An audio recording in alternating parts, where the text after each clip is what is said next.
Got people waiting. Are we live? Are we live? Are we live? Come Oh, on. we are. We are. Oh, there we go. We are live. I finally got the message that we're live. We've had a little bit of a teething issue because Omanal's camera won't work, so we're going to have to get his bits of... Saxius is dealing with his pieces of art. Hello, everybody. Welcome to Midweek Geek, which is the name of our show now.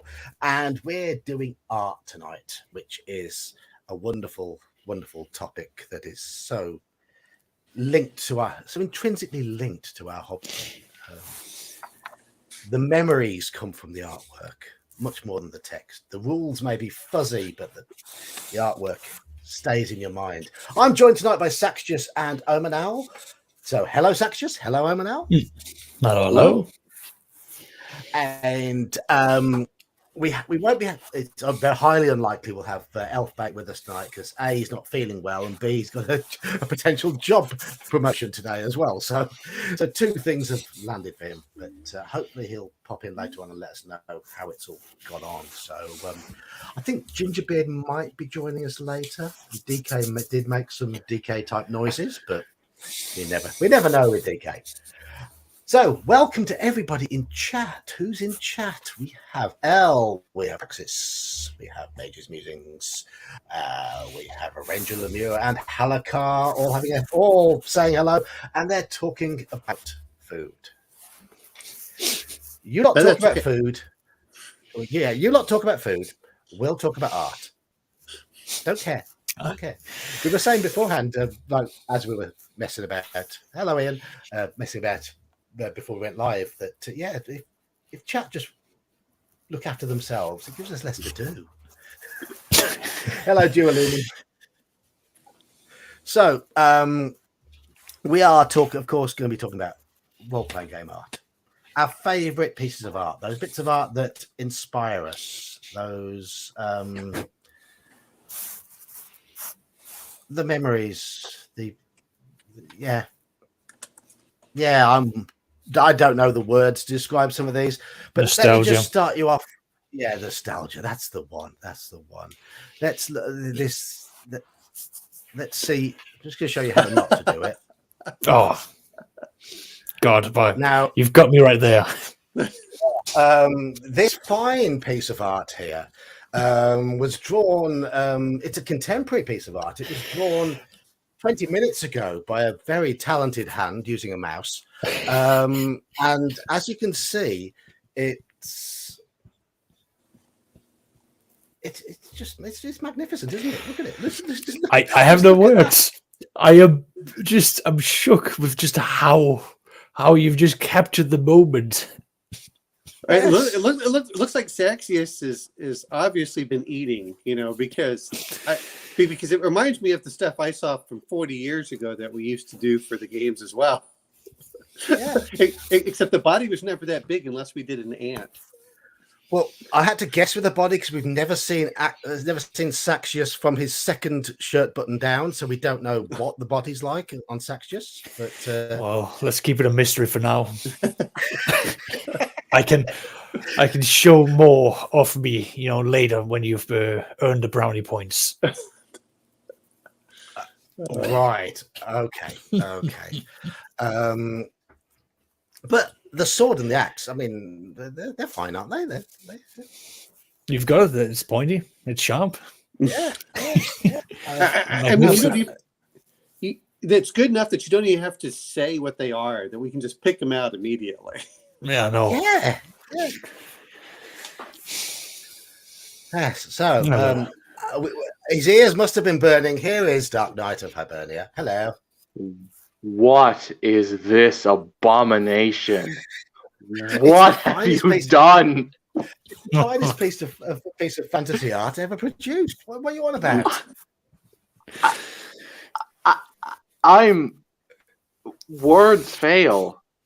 Saxius, don't quit your day job, man. Don't quit your day job, buddy, because you're gonna need it. You're gonna need it. Anyhow. Welcome to the stream, DK. Hello. Hello.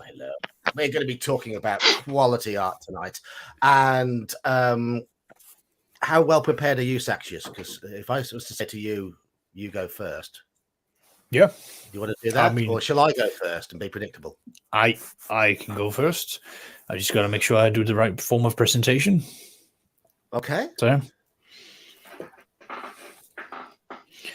yeah.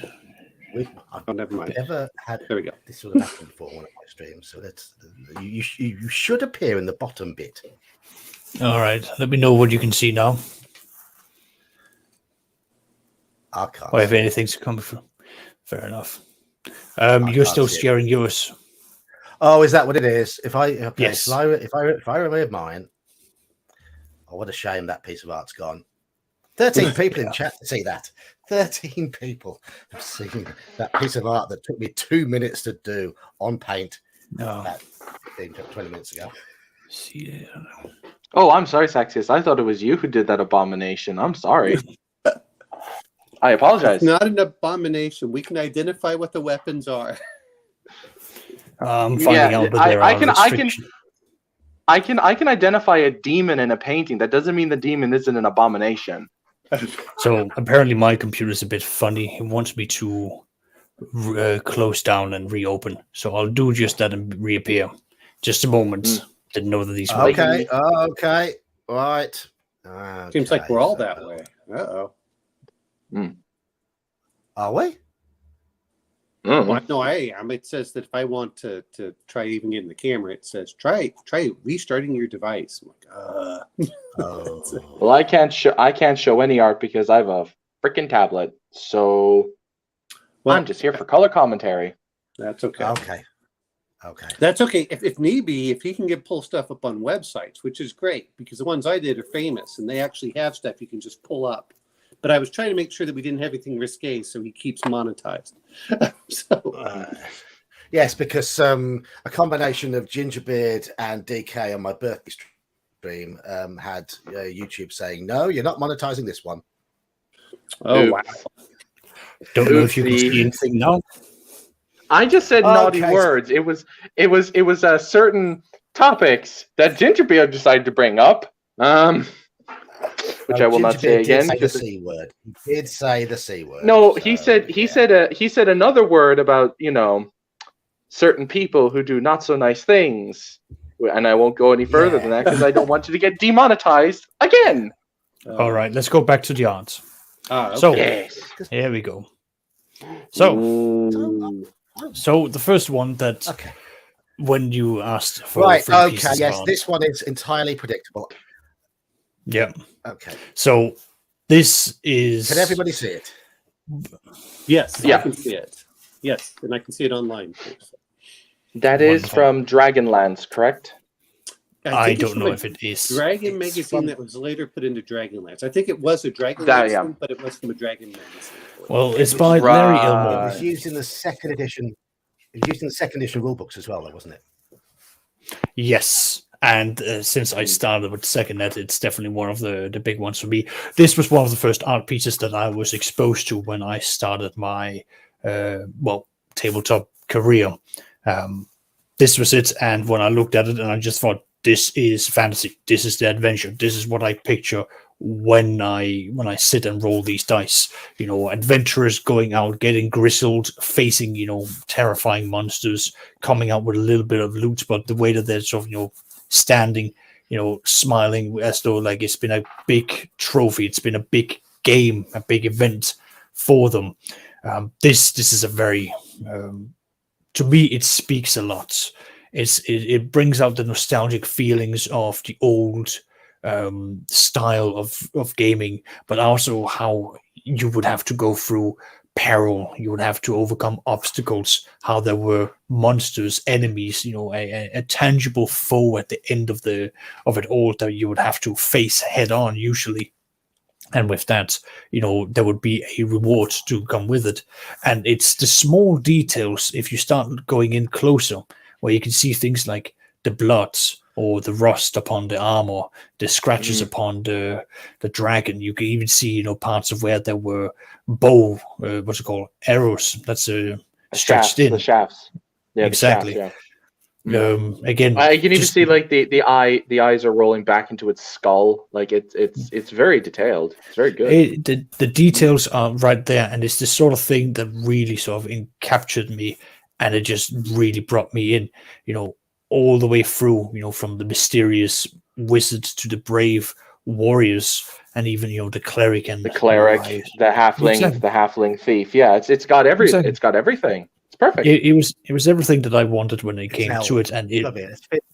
it is Elmore. It is absolutely Elmore. It's called Dragon Slayers, and it was a beautiful piece of art that really brought me in, and it was something that it spoke to me, and I wanted to see it over and over. It's one of the things that I open up and look at again and again. So that's mine. Well, Yeah, the funny thing is, go for it, Alman. Go, you go. No, ahead, I'm just reading chat right here. Why are they hanging a small dragon? Well, this is what you do with It's down south. I mean, these look like at most like second or third level adventures. Killing a dragon at that level, that's no mean feat. Like I don't they think came that out of that. They are at least 5th or 6th level, because I think that's not a hatchling. That's very young, An adolescent. but still. Yeah, but even still, like fighting like say an adolescent dragon, even at 5th level, that's no mean feat. Like that's something. I mean, to me, this is one of those that's what 1 or 2 hit points per hit die or so. It's for the breath weapon, yeah, probably. I think the party's going to be third level tops, personally. Yeah, I'd say third. I would say maybe third or fourth level for me now. I would, but yeah. I will have. Go on. Am I going to be a bit of a heathen now in saying that I've never particularly liked this piece? You cannot like it. My favourite work by Elmore was in the Becky books. Right. I much preferred Elmore's black and white work in the Beckme Will books. I thought that those were wonderful, but this piece to me is overposed. I mean, I don't think it doesn't. Yeah, but it's kind of it doesn't feel natural, and a lot of Elmore's figures never felt particularly natural to me. His sky and his backgrounds and his trees were wonderful, but when he did his color work, I always felt that his figures were a little bit overposed. But I love it. I mean, it's not supposed to be. It's not supposed to be like. I don't get this. This is kind of like what you'd see in like classical Renaissance paintings. They're very heroic and highly romanticized. I don't think that's what he was going for anyway. This is a very like Renaissance style piece. I think. You know what though is I will say this much. Yes, it is overplayed, but you want to know something? I'm okay with it, because this does remind me of what I have seen hunters do when after they get things, is they would pose with the animals. And the way that he has it set up is it reminds me so much of what people do here with alligators whenever they're right after they've caught them. And looking at it, I mean, if you look at how long that tail is, that dragon is probably 10 or 12 feet long? Maybe. Well, yeah, I mean... Amazing's Musings actually makes a very good point. I suspect the pose was the point. It's a reader's introduction as they open the PHB to give the feel of the game. I actually think go one step further. I think this is actually kind of like an in-universe piece. Like that these are commemorating the slaying of a dragon. Like this is what this party said. This is us. We killed this mighty dragon creature. And like people's like, oh. Yeah. So like the fact that it's like this makes total sense. This is something that the party in universe would have commissioned. So it makes sense to me. I like it. Same. I mean, now, if I had to pick, say, like, fair enough. Hopefully you can all see Gingerbeard added to the stream. He's very Ginger. slowly for me. I don't know if it's my Hello. that's playing. Yeah, I can see him. But Gingerbeard, it's a bit laggy for me. I don't know if he's laggy for everybody else. Oh, ABMK2 says okay. it's crap. Yeah. That's a bit hard. That's a bit harsh.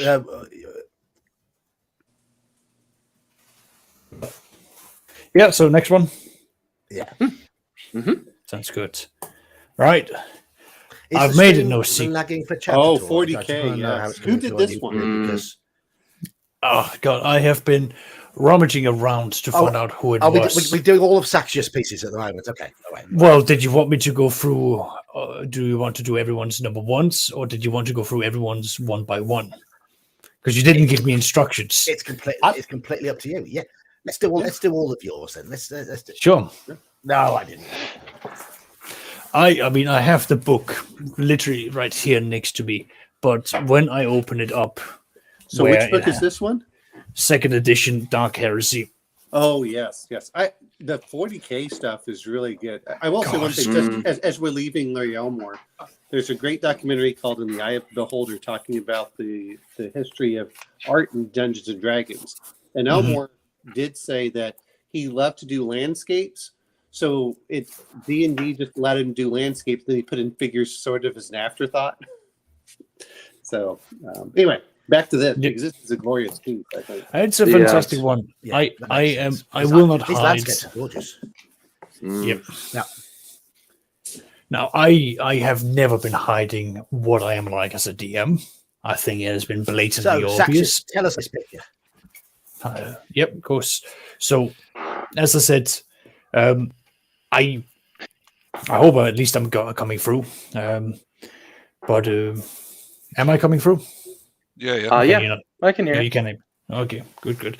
But yeah, so Warhammer 40,000 is one of those universes, as well as the Warhammer Old World, where I just love how dark it is, how there is a lot of pain that can be inflicted upon everyone that is involved. And I have never been hiding that this is the sort of DM that I am. It's the sort of thing that I strive to bring into my world. And Well, imagine my shock. I know that's absolutely horrible. So when I was asked to look for the pictures, I immediately knew that I had to go in for this because to me, specifically, Dark Heresy was one of those games where you were immersed deep into the world of what you were doing. You were amongst the citizens, and the picture here really demonstrates how dark, abysmal, how gothic, and how alien yet dystopian everything was about. It's such a surreal and everything hyped up into 11 that it's something I can just sit and I can go through every little piece, all the way down to what's happening down here, how you can almost identify which factions that they are. Scrolling down and across, you can see what every individual are. The details are just stunning, incredible, and I can just get lost and mesmerized in in the abyss that a lot of Warhammer 40,000 brings out. And it's something that absolutely captured me when I got introduced to it, and it's something that's been staying with me. And unfortunately, it's also been inspiring me when I sit down and make my games, because I do want my players to feel an overburdened amount of not dread, but like oppression coming down upon them. I want them to feel that it is them versus the world. But at the same time, there are going to be trials, there's going to be tribulations, there will be triumph at the end of it all. But the very beginning, they have to, see and feel and, almost dread, the world that they are in, because they are often small tadpoles jumping into a pond where they have to learn the pecking order of what is around them. You know what? Though looking at this art, ignoring the sci-fi aspect, it reminds me of so much of the large. I don't want to call them quite murals, but they're almost, the size of a wall. Yes. Or that you find in European artwork, which Catholic. is very different than most of the art that, like, I've been bringing up, which are American artists. This reminds me of stuff I would see in Hungary, except that you're going from battles in the 1600s to, science fantasy. I agree with you. This is a great piece. I wish I had thought of these, but I went back to stuff I remembered as a kid. But that has definitely the feel, just the colors. I remember seeing one in an art piece in Budapest, and it had the exact feel, except that, of course, it was during the Renaissance. For and I think that's one of the benefits of living in Europe. what strikes me about this one is the lighting, the way it sort of creates the aura around him, making him He is the last hope. Yeah. stand out. Yeah. I think I do like. I do agree with Major's musings that he said it's a little bit busy. Yes, but some of the pieces of AD&D art were quite busy. But to me, this I love the lighting. I love the way it's all he glows from that from the light from that window behind him, and that's great. I agree. This is a great piece for what comes out of there. It's like, but yeah, it does have that cathedral-like feel. You can tell where it is, but yeah, it's even up to almost where they have the stained glass windows that are in red. So yes, showing off the Imperium. I think this is a great piece overall. But I don't mind busy. That's the one thing I think 40K has so much of. Is whether you get the original 40K Rogue Trader or some of these others, they are always busy. You know, it's everything stacked up. Yeah, because the world's kind of claustrophobic anyway. It's like it's kind of the point. Yeah, there is a lot happening, and it's a wonderful piece. It's the one that they put on the very front cover of their second edition of Dark Heresy. Again, holding it up here. That is the original cover. Before it all falls out. One would say you're a diehard fan. You're a diehard fan, Saxius, of this game. I mean, if I could turn it around, I can show you. I've got Dark Heresy 1, 2, Rogue Trader, Black Crusade, Death Watch, pretty much all of it. Oh, and Black Crusade, yeah. Nice. I feel cheated because I only have, I guess, what would be the first edition. Even though I thought about a second edition because I don't see this art piece. No, first edition is beautiful as well. I've got that. Warhammer books at all. That's right. None at all. No worries. Any thoughts and comments? But we are of course now playing Warhammer Fantasy on a Tuesday night, aren't we? Yes. Oh, yeah. Oh, nice! You actually got the game off the ground. Nice. This sort of we have, and I think this sort of image it fits with the feel of that game. It is quite an action-orientated game, and I think this sort of the busyness, the overall feel. I quite like. I quite like this. I do quite like this. It's very if I can make one contribution that I really like, it's I think it's by Errol Otis, but the BX covers. Like the basic cover on Moldvay and the expert cover. I love those two. Especially, I like the fact that if you combo them together, if you look at the expert, it's like there's a wizard scrying on the whole thing happening. I really like it. It's very detailed and we can have a look at that one. I was going to say we'll have a look at that one a little bit later because we're going to go through Saxius's pictures first. Sure. Because some of us have prepared lists of pictures, DK. I know. It's great. It's great, isn't it? It's wonderful. But I'm a bulwark of randomness, my friend. I don't follow the rules. But if someone wants to just grab a copy of that picture to share it in a bit, we can do it and have a chat about it. I think they'll know it, but it's a great piece of art. But I also saw Saxy put down. I saw that when he was going to that, I was about to bring up this. I was actually going to bring this up one as well. Oh, just all of you could just plaster this whole thing of just I6 and you'd be done because all of it is great. Again, or is this what? This is Clyde Calvell with I6 Clyde Baldwin, and it's the iconic picture of Strahd. I love Ravenloft. I love the Demi-Plane of Dread. I love how I have tormented many players with it and how my current real-life group has agreed, although I have tried to warn them, to go into Curse of Strahd. It's iconic. I just cannot put enough praise to it. It gives Strahd the centerpiece. It sets the mood around him, and it's just a brilliant, piece with the great contrast of the indoor, the outdoor, and my personal favorite is that there's there's no like empty corners really, from anywhere from the mist to the vines, even the balcony, the small gargoyles, it's busy, but not in the sense of there's a lot of things happening. It's the details.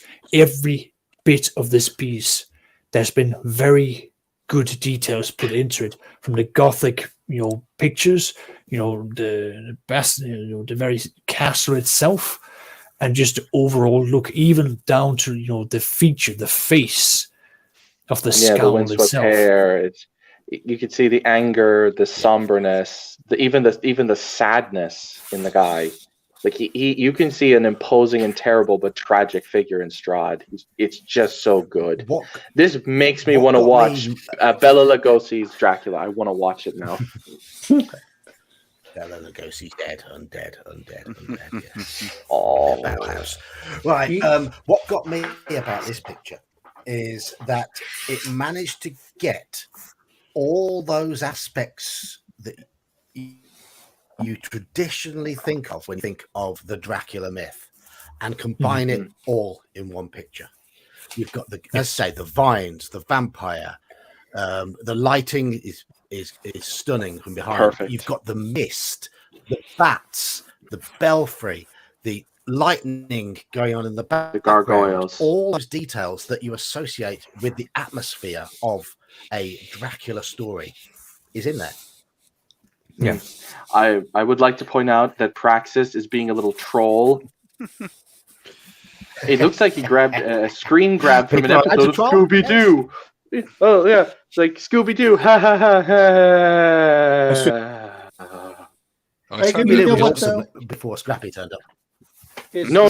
I mean, when I hear, I know it is. What I'm saying is, I don't want to hear the words Scooby-Doo and Ravenloft mentioned in the same breath, not after Van Richten's Guide. I never want to hear that comparison ever again. And you can go to his website, and he does such a good job for color. And some of these pieces are not even the ones I think went on Dragon Magazine. Some of them were just internal art. And he did such a good job for a lot of these. Is this my favorite piece on there? No, but I think that this represents Ravenloft better than just about anything else out there. Which, as far as inspiring, that's it. It's there's not too much from a color palette. There's not a lot of color from some of the more vibrant stuff. Doesn't need to be, does it? Yeah. If I were to pick for my sixth, that makes the red lining of his cloak stand out all the more. Yeah. Mm-hmm. But Elminal, what would be your favorite piece from I6? Just out of curiosity. Well, that's kind of unfair because you have I6 and this is the iconic picture. I mean, what I'm saying is that it's not my favorite of all the modules. I misheard you. My apologies. Yes. Sorry about that. No, it's fine. I probably like Pharaoh a little bit better, but then again, a lot of them are just great because these were the things when you bought Ravenloft, you knew what you dealt with exactly when you picked this up. Which to me, what I want from a module is it's like, oh, I'm going to play with vampires. This is it. That's it sells what it's supposed to do, and that to me is it doesn't have to be the best piece of art. It just has to be the most representative, and that's what I want to do when I bought things. Otherwise, it's also anyone that's bought L1 that looks at the back like, where the hell is that Hydra? Knows what I'm talking about. I will always have I always thought it was a bit off when module covers and even back covers didn't properly represent the modules, even though EX1 and EX2, as part of the joke, was they swapped the covers. So the cover of EX1 was an event from EX2, and the cover of EX2 was an event from EX1. But the back cover of L1, and the back cover of A4 as well. There's no vampire in A4, but there's a vampire on the back cover. Why? That's weird. That's weird. But no, I always have a soft spot in my heart for Ravenloft because the first thing I ever DM'd was Curse of Strahd, and I just love the setting. I love this stuff. It's so good. And when I read I6, I'm like, Man, I wish I had started with i6 and not Cursor Strahd. As much as I have a soft spot for it, i6 is just better. I'm sorry, it's just better. It's just better. Is it For one thing, Strahd is way deadlier. Yeah, it's your turn. You no. You had your little joke. Now I also went out of my way to find a little joke image. And I figured, why not give the people exactly what they want? Why not show them what I like? Show them. Show them. Yes. Oh, okay. Yes, I saw this. This is hilarious. Show them what I am like as a DM. Show them the gruesome things I will do to your players, and why you should never sit down with me as your DM. I thought for a second you were going to show the Brovenloft cover. I've just seen the guy in the vines on the left-hand side. That's magnificent. Well, you love. I love the guy pixie that's going right there. I love the guy with the bow who's just like falling to his death. That's kind of funny. He's like, oh no. Yes. This is surprisingly sedate for a Hackmaster cover. Well, I could have taken out the Against the Giant where you see 3 people being cleaved right through. Yeah. But I like Robin Loft. I like the Hackmaster thing, and I like just how it is just, yes, this is me. I will torture you. I will murder your characters. I will make you think you achieve things only for me to snuff it right out. Because end of the day, I'm not going to hide what kind of an evil bastard I am as a DM. You know it. So the only person who is to blame here is, well, yourself. And this represents it perfectly. Oh, it's not a bow, it's a rope. My bad. I'm an idiot. That's great. I'm an actually. Yeah, that is great. I like that a lot. It's interesting to compare the two color-wise because it makes you realize, well, just how, like Caldwell, like how did he get that vivid white glow from behind Strahd? Like whatever his use of color is, because this one obviously still a white glow, but it's not so vibrant on the Caldwell one. Well, you know what the difference is? Looking at it, I could be off a little bit, is you can see the bricks, whereas I think in the other one, he's just made that all white. So you see the portcullis. And that's it. I could be off. It's hard to tell. But, right. You know, I think he doesn't. But the subdued colors, well, you're right. He does have the bricks, but he uses less colors, which I think really helps sell the Strahd. Yeah, I also don't like the fact that this Robin Loft version of Strahd is pale white. I kind of prefer the green on Strahd a bit better. It makes him look way more alien and more sinister than just, I am in the white, the makeup. It's like, been done to death. You know, it just looks a bit better to me. But this is still really good. Makes a good point. You should have had the Nez Castlevania. Yeah, it's parody. Well. Yeah, I mean, it's not wrong. Anyway, so that is my contributions. My contributions for this stream. Yeah, I was kind of half scared there, Saxius, and you were going to pull the Brovenloft cover they did. I was like, I saw that and I was like, oh god. When I saw that, I was like, hey, let's take the Count from Sesame Street and duct tape him over Strahd because we're mature adults here. I've just accidentally knocked Gingerbeard out. Oops, sorry, Ginger. Dude. Right, yeah. For those who haven't seen this magnificent piece, I did show it earlier. If you've come into chat since we started, and I know Ginger, you haven't seen this yet, have you? No. Yes, the composition, the time taken, the use of color. Oh, Ginger's gone again. What? No, he's not. No, he's still here. Still here. He's just not moving. Oh, he's back again. Oh, it's me. Your internet is really your internet's it's my funky, computer. I've man. only got 4 gig of RAM, so it's fair. But okay, let's go with the serious pieces now, shall we? Oh, what I've seen that's in Moldvay, isn't it? Is that in the player's handbook or the DM's? Oh no, it's in AD&D. My bad. Yeah. I'm ashamed of all your knowledge here. I am ashamed of all your knowledge. Right. This is. I'm a 28-year-old man. Come on, cut me some slack. Doesn't matter. Doesn't matter. This is from the AD&D Monster Manual. Okay. Oh, This okay. is on the facing page to the treasure tables. Right. Oh, that explains. I don't Now- read the treasure tables. Wow. Those treasure tables were just. I loved them when I was a kid, and I love this piece of art even more because this was all about AD&D was all about finding the loot. You open the chest, what's inside the chest? And what's brilliant about this piece of art is you don't know what's inside that chest. You can just tell from the gleam on their faces that they found something cool. It's like Pulp Fiction when they open up the briefcase. Oh, yeah. There it is. There it is. Mm-hmm. I've got my education. Don't worry.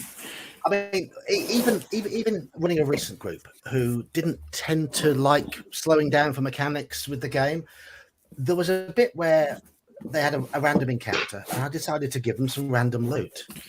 And so I pulled out that treasure table, and I've never seen 6 grown men get so excited over percentile dice on and numbers on a Heretics, non-platonic solids. Bleh.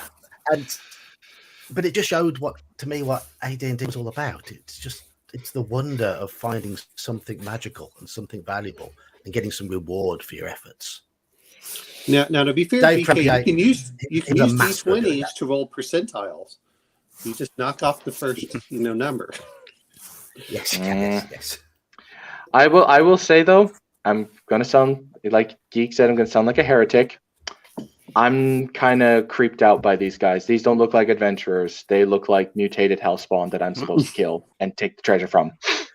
They look like adventurers to me. They are exactly what They look like adventurers should be. Nah, they look like the thing my adventurer would scrape. Like I would curb stomp these things and scrape the blood off my boots. They're the things I'm supposed to kill in the dungeon, not the adventurers. Don't you I'm sorry. constantly rant about like 5e power gamers? Like these are how you should have true. adventurers to be. Yeah, you should be peasants who have just like they are. This is the first time that they're seeing gold. Mudcore. I ain't no mudcore. Go away. This ain't grimdark. I'm a merciful DM. But I agree the with lighting you. on this one is genius. And It is. is that -Eric behind the chest? Do we know? You don't know, do you? Could that skull rise up and suck their souls? That is true. Like I'm not saying it's bad. I'm just saying the adventure. If they are adventurers, they look creepy. They just look creepy to me. I'm just like, ew.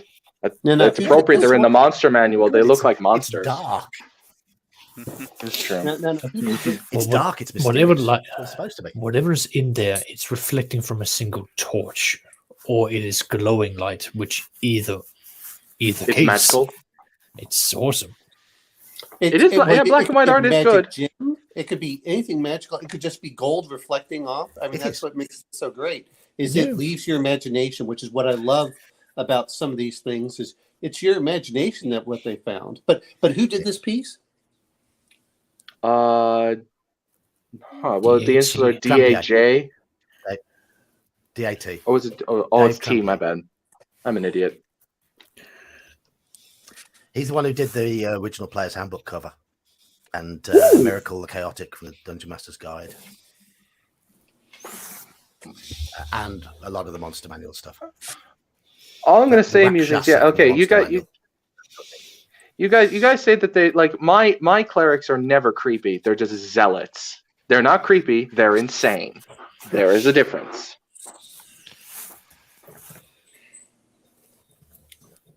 I'll say this much, though. Anyway. We can talk about all the work is the player's handbook, though.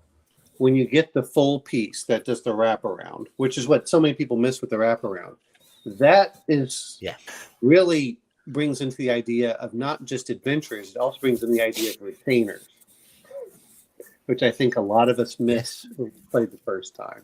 Mm-hmm. Jesus, Saxius, disease, poison, and scar? God damn. Can you pump the brakes a little bit, dude? Have you forgotten who I am?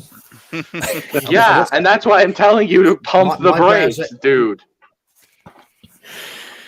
My browser is lagging horribly. I have clicked on a comment, but it hasn't appeared, and I think it's about 2 minutes. No, it's appeared. But it's popped up. Musings, yeah. It has appeared. Okay, but Major's Musing sums it up here. These aren't poised and coiffed heroes. They're everymen who stumbled on the score of their lives. And that is true. Exactly that's fair. I think maybe it's just the guy on the far right who's just grinning a little too creepily for me. He's like, well, he's the thief. He's the thief, undoubtedly. He's the thief. Yeah, exactly. he's the thief. That's fair. He's the thief. Right. My next picture is completely the opposite of this. Somebody mentioned something earlier about how an image sells you the contents. Yes. And I think this image sells the contents of this book absolutely magnificently. Ooh. Gorgoroth. It's dramatic, it's dynamic, and it's 3 of the Black Ring Riders. Yeah, the 3, the 9 is like 3 of the 9. Yeah, it's the one at the front is the Witch King. I believe the one to the right is meant to be Camel the Easterling. I don't know the name of the other one, but that image to me is just so dramatic. Well, I mean, Geek, you're in the same ballpark with. Yeah, you're in the ballpark as half of the 9. Half of them don't remember their own names. So. No. Who did this piece? That is Angus McBride. Okay. I like looking these up online to see if they have their artwork online, so we could go look at that stuff as well, which makes it so great nowadays. I kind of wish there was a bit more. It like the opposite where I don't know who it was who said it that the Warhammer 40K was a bit busy. This feels a tiny bit too barren. I like it. I like the wraiths are just spot on. Is really good. I just wish there was a bit more. So, don't know. I mean, you can see there on the road. That might be Camel. It's going from some. What was that, Geek? I think that might. One of them is Camel the Easterling. It must be the one on the left. If the one on the right, one on the right might be female. I don't remember any female ring wraiths, but there aren't any. They were all kings. Well, no. They I think that they left it kind of a hint, and that's what with Merc did. Is they decided that it may or may not, and they kind of left it. Merc was given a lot of, or Iron Crown Enterprise was given a lot of leeway, which amazes me on what they were allowed to do. Other bits of this picture I like. I said that I love the volcano behind.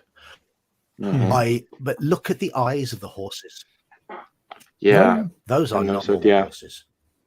I think they are magnificent. And one thing that McBride did brilliantly was he made his armor and weapons authentic because he was a military artist predominantly. So the detail he puts into armor and weapons in his pictures is phenomenal. Yeah, for me, it's just the dramatic idea of those 3 ring wraiths riding out. It's got it all. It's the centerpiece is right there. The focus is on the Witch King at the center. You've got the 2 supporting ring wraiths right next to it. It's dark. I wouldn't so much call it action, but it's definitely orientated. It's focused. It's right there in the middle. It's splat.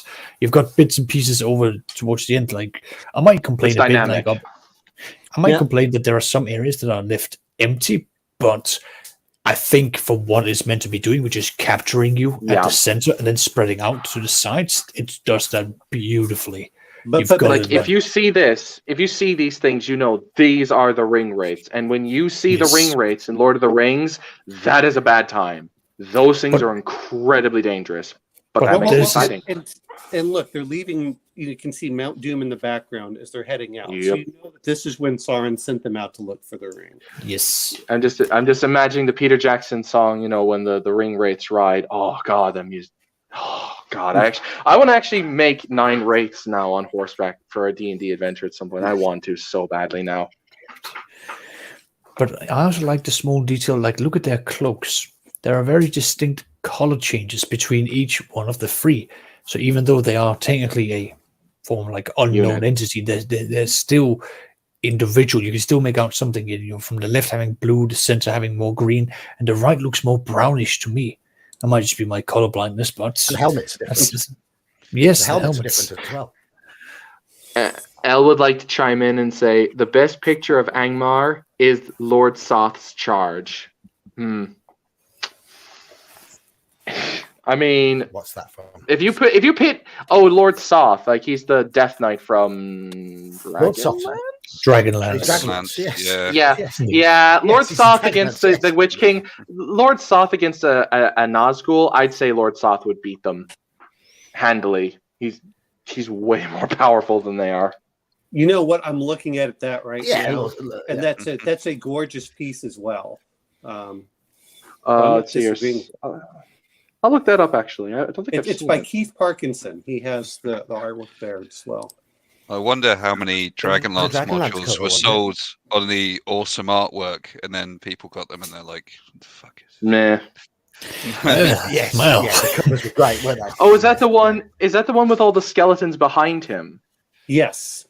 That was in, I think, either a book or a module pertaining to actually Barovia or Ravenloft, if I remember correctly. I'm going to say this much, though. So I'm looking at the two. Why would it be Barovia when he's Lord of Sith? Because he got trapped. He got trapped in Strahd's realm. I think it was Strahd, and they did a module around it. No, it was a book. No. It was the Knight of the Purple Rose. That was it. Right. And it's how he became the Lord of Sifric or Sifrus, his own domain of dreads. And yes, didn't he leave? Werebadger. Oh my God, he was so That is awesome. That is so cool. He literally just getting booted. Didn't he get booted out of the Dread realms at some point? Yeah, we're getting off topic. Bring it back in. Right. My next piece. Okay, I intentionally picked 3 different games for my first 3, and this is I bought this because I love the cover. The actual contents aren't quite as good, but it's this. Oh yes. What? From Cthulhu. That is called Cthulhu. I had a feeling. This is from Reign of Terror, a book, a Call of Cthulhu scenario book. And didn't you review this recently, Geek? No, I haven't reviewed Reign of Terror because I've only played half of the first scenario. The first scenario is like a prequel to Horror on the Orient Express, and it introduces the players to one of the bad guys who becomes a recurring bad guy in the main Orient Express campaign, and that is the owner of DK's favorite geek voice.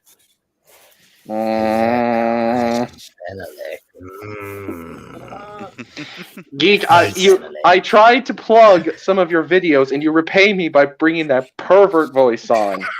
I'm hurt. Yes, basically, he is a vampiric pervert, utterly sadistic. He is into absolutely everything that wouldn't even make it onto a dodgy porn site nowadays. But he's also he's thoroughly evil as well. But what I like about this as well is the look on the faces of the people lined up to be guillotined.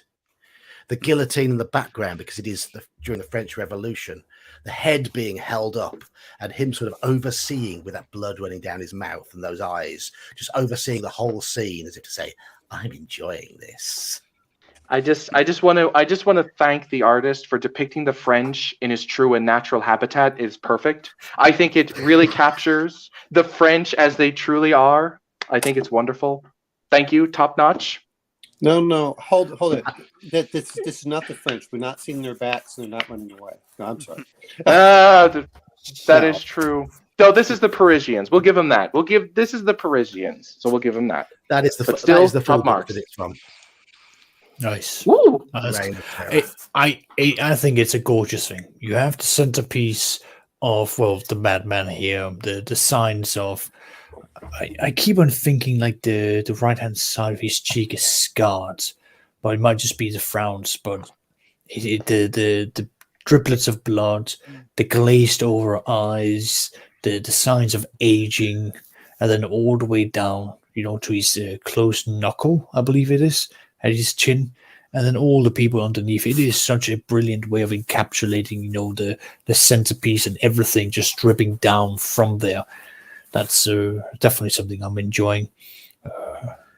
And even like to the coloring from the borderline platinum hair down towards the darker, grimier, almost blood red or fiery Blood red. Yes. Mm-hmm. It's like the flames of revolution burning behind the image. I mean, just looking at it, you can say, hey, this occurred during the French Revolution. I mean, that's the great thing about it. I love the fortress in the left, the center left as well. It's just very ominous. It's really good. Bastille. I had a feeling it was the Bastille. I didn't know definitively. Did they storm it by this point? Yeah, I think I thought so. Yeah. More people died in the storming and the rioting that occurred than were actually Afterwards, rescued. There was only about 7. I think it was 7 prisoners rescued from the Bastille, and they were all the worst people, like murderers and stuff. So and they commemorate the releasing of wanton murderers, and it got them all killed. Smart. And the Marquis de Sade was held in the Bastille until until a week or two before the storming, and I believe he was transferred to another prison, and he would have been freed by the storming of the Bastille if he hadn't been transferred. Wait, how did the Marquis de Sade not get his head chopped off? The kind of shit, the kind of stuff that he did, and he lived. Like, seriously? God knows. Yes, so much happens when a revolution goes on. But in terms of this picture, it's true. I mean, I like it. It's definitely got it. The only thing I can really criticize that, I know it's called Cthulhu, but I'm just missing the eldritch touch to it. Like I get the whole savagery of the French Revolution, but it's just the eldritchness that I'm missing. I know the eyes is definitely there to make up for it. I will say the adventure itself misses that as well. It's a bit too gratuitous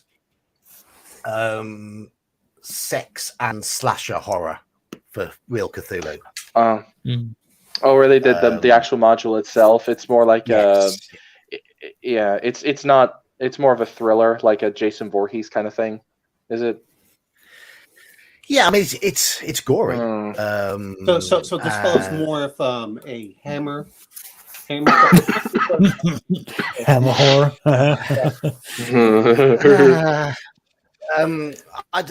Certainly the way I've portrayed him when I've played him, he's been too adult to be Hammer.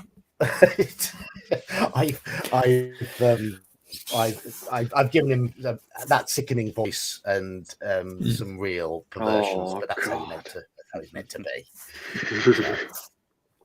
Because the whole idea is that he gets imprisoned because he is too over the top for the French aristocracy pre-revolution. Who was? Oh, what was her name? The Bathory, just as much. Yeah. Elizabeth Bathory. Oh God. Oh boy. And he's considered to be an embarrassment to the aristocracy because he's too debauched. That's this guy. Who was? It kind of cut out for me. Who you said was too debauched? Oh, the big guy. In the picture. The big guy in the picture. Oh, who? I don't know. Too debauched for even the aristocracy. The one with the creepy voice that Geeky does. Yes. Right. I thought it was like an actual historical figure, not the character. My bad. Oh no! If he was a historical figure, then my! They probably would have chopped his head off. We'd forget about Vlad the Impaler, and we wouldn't worry at all about Miss Bathory. She'd be pathetic. I'm scared. But there's Marquis definitely de Marquis de Bauch. Sade. That's actually funny. That's very funny, man. It's kind of funny. But I've got one more picture on my list here because I cheated and picked an extra one, like Sax just. Yeah, you're the host, but dude. there's a slight irony to my extra one because if it'll just scroll across. Okay, it hasn't scrolled across. I'm missing one. There we are. Yeah, I love that piece so much. It's so good. My cheat picture was also from Ravenloft, and I You have like the this whole one better than the cover. thing going on here. I like this one yeah. better than the cover. I think this is a great piece of internal art. Tried Caldwell again.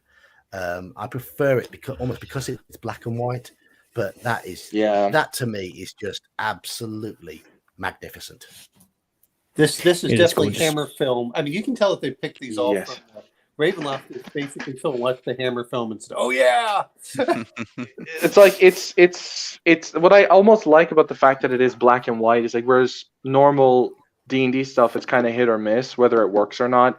But in this, because of the genre it's emulating, it's just even if you had the choice to go color, you have to go black and white.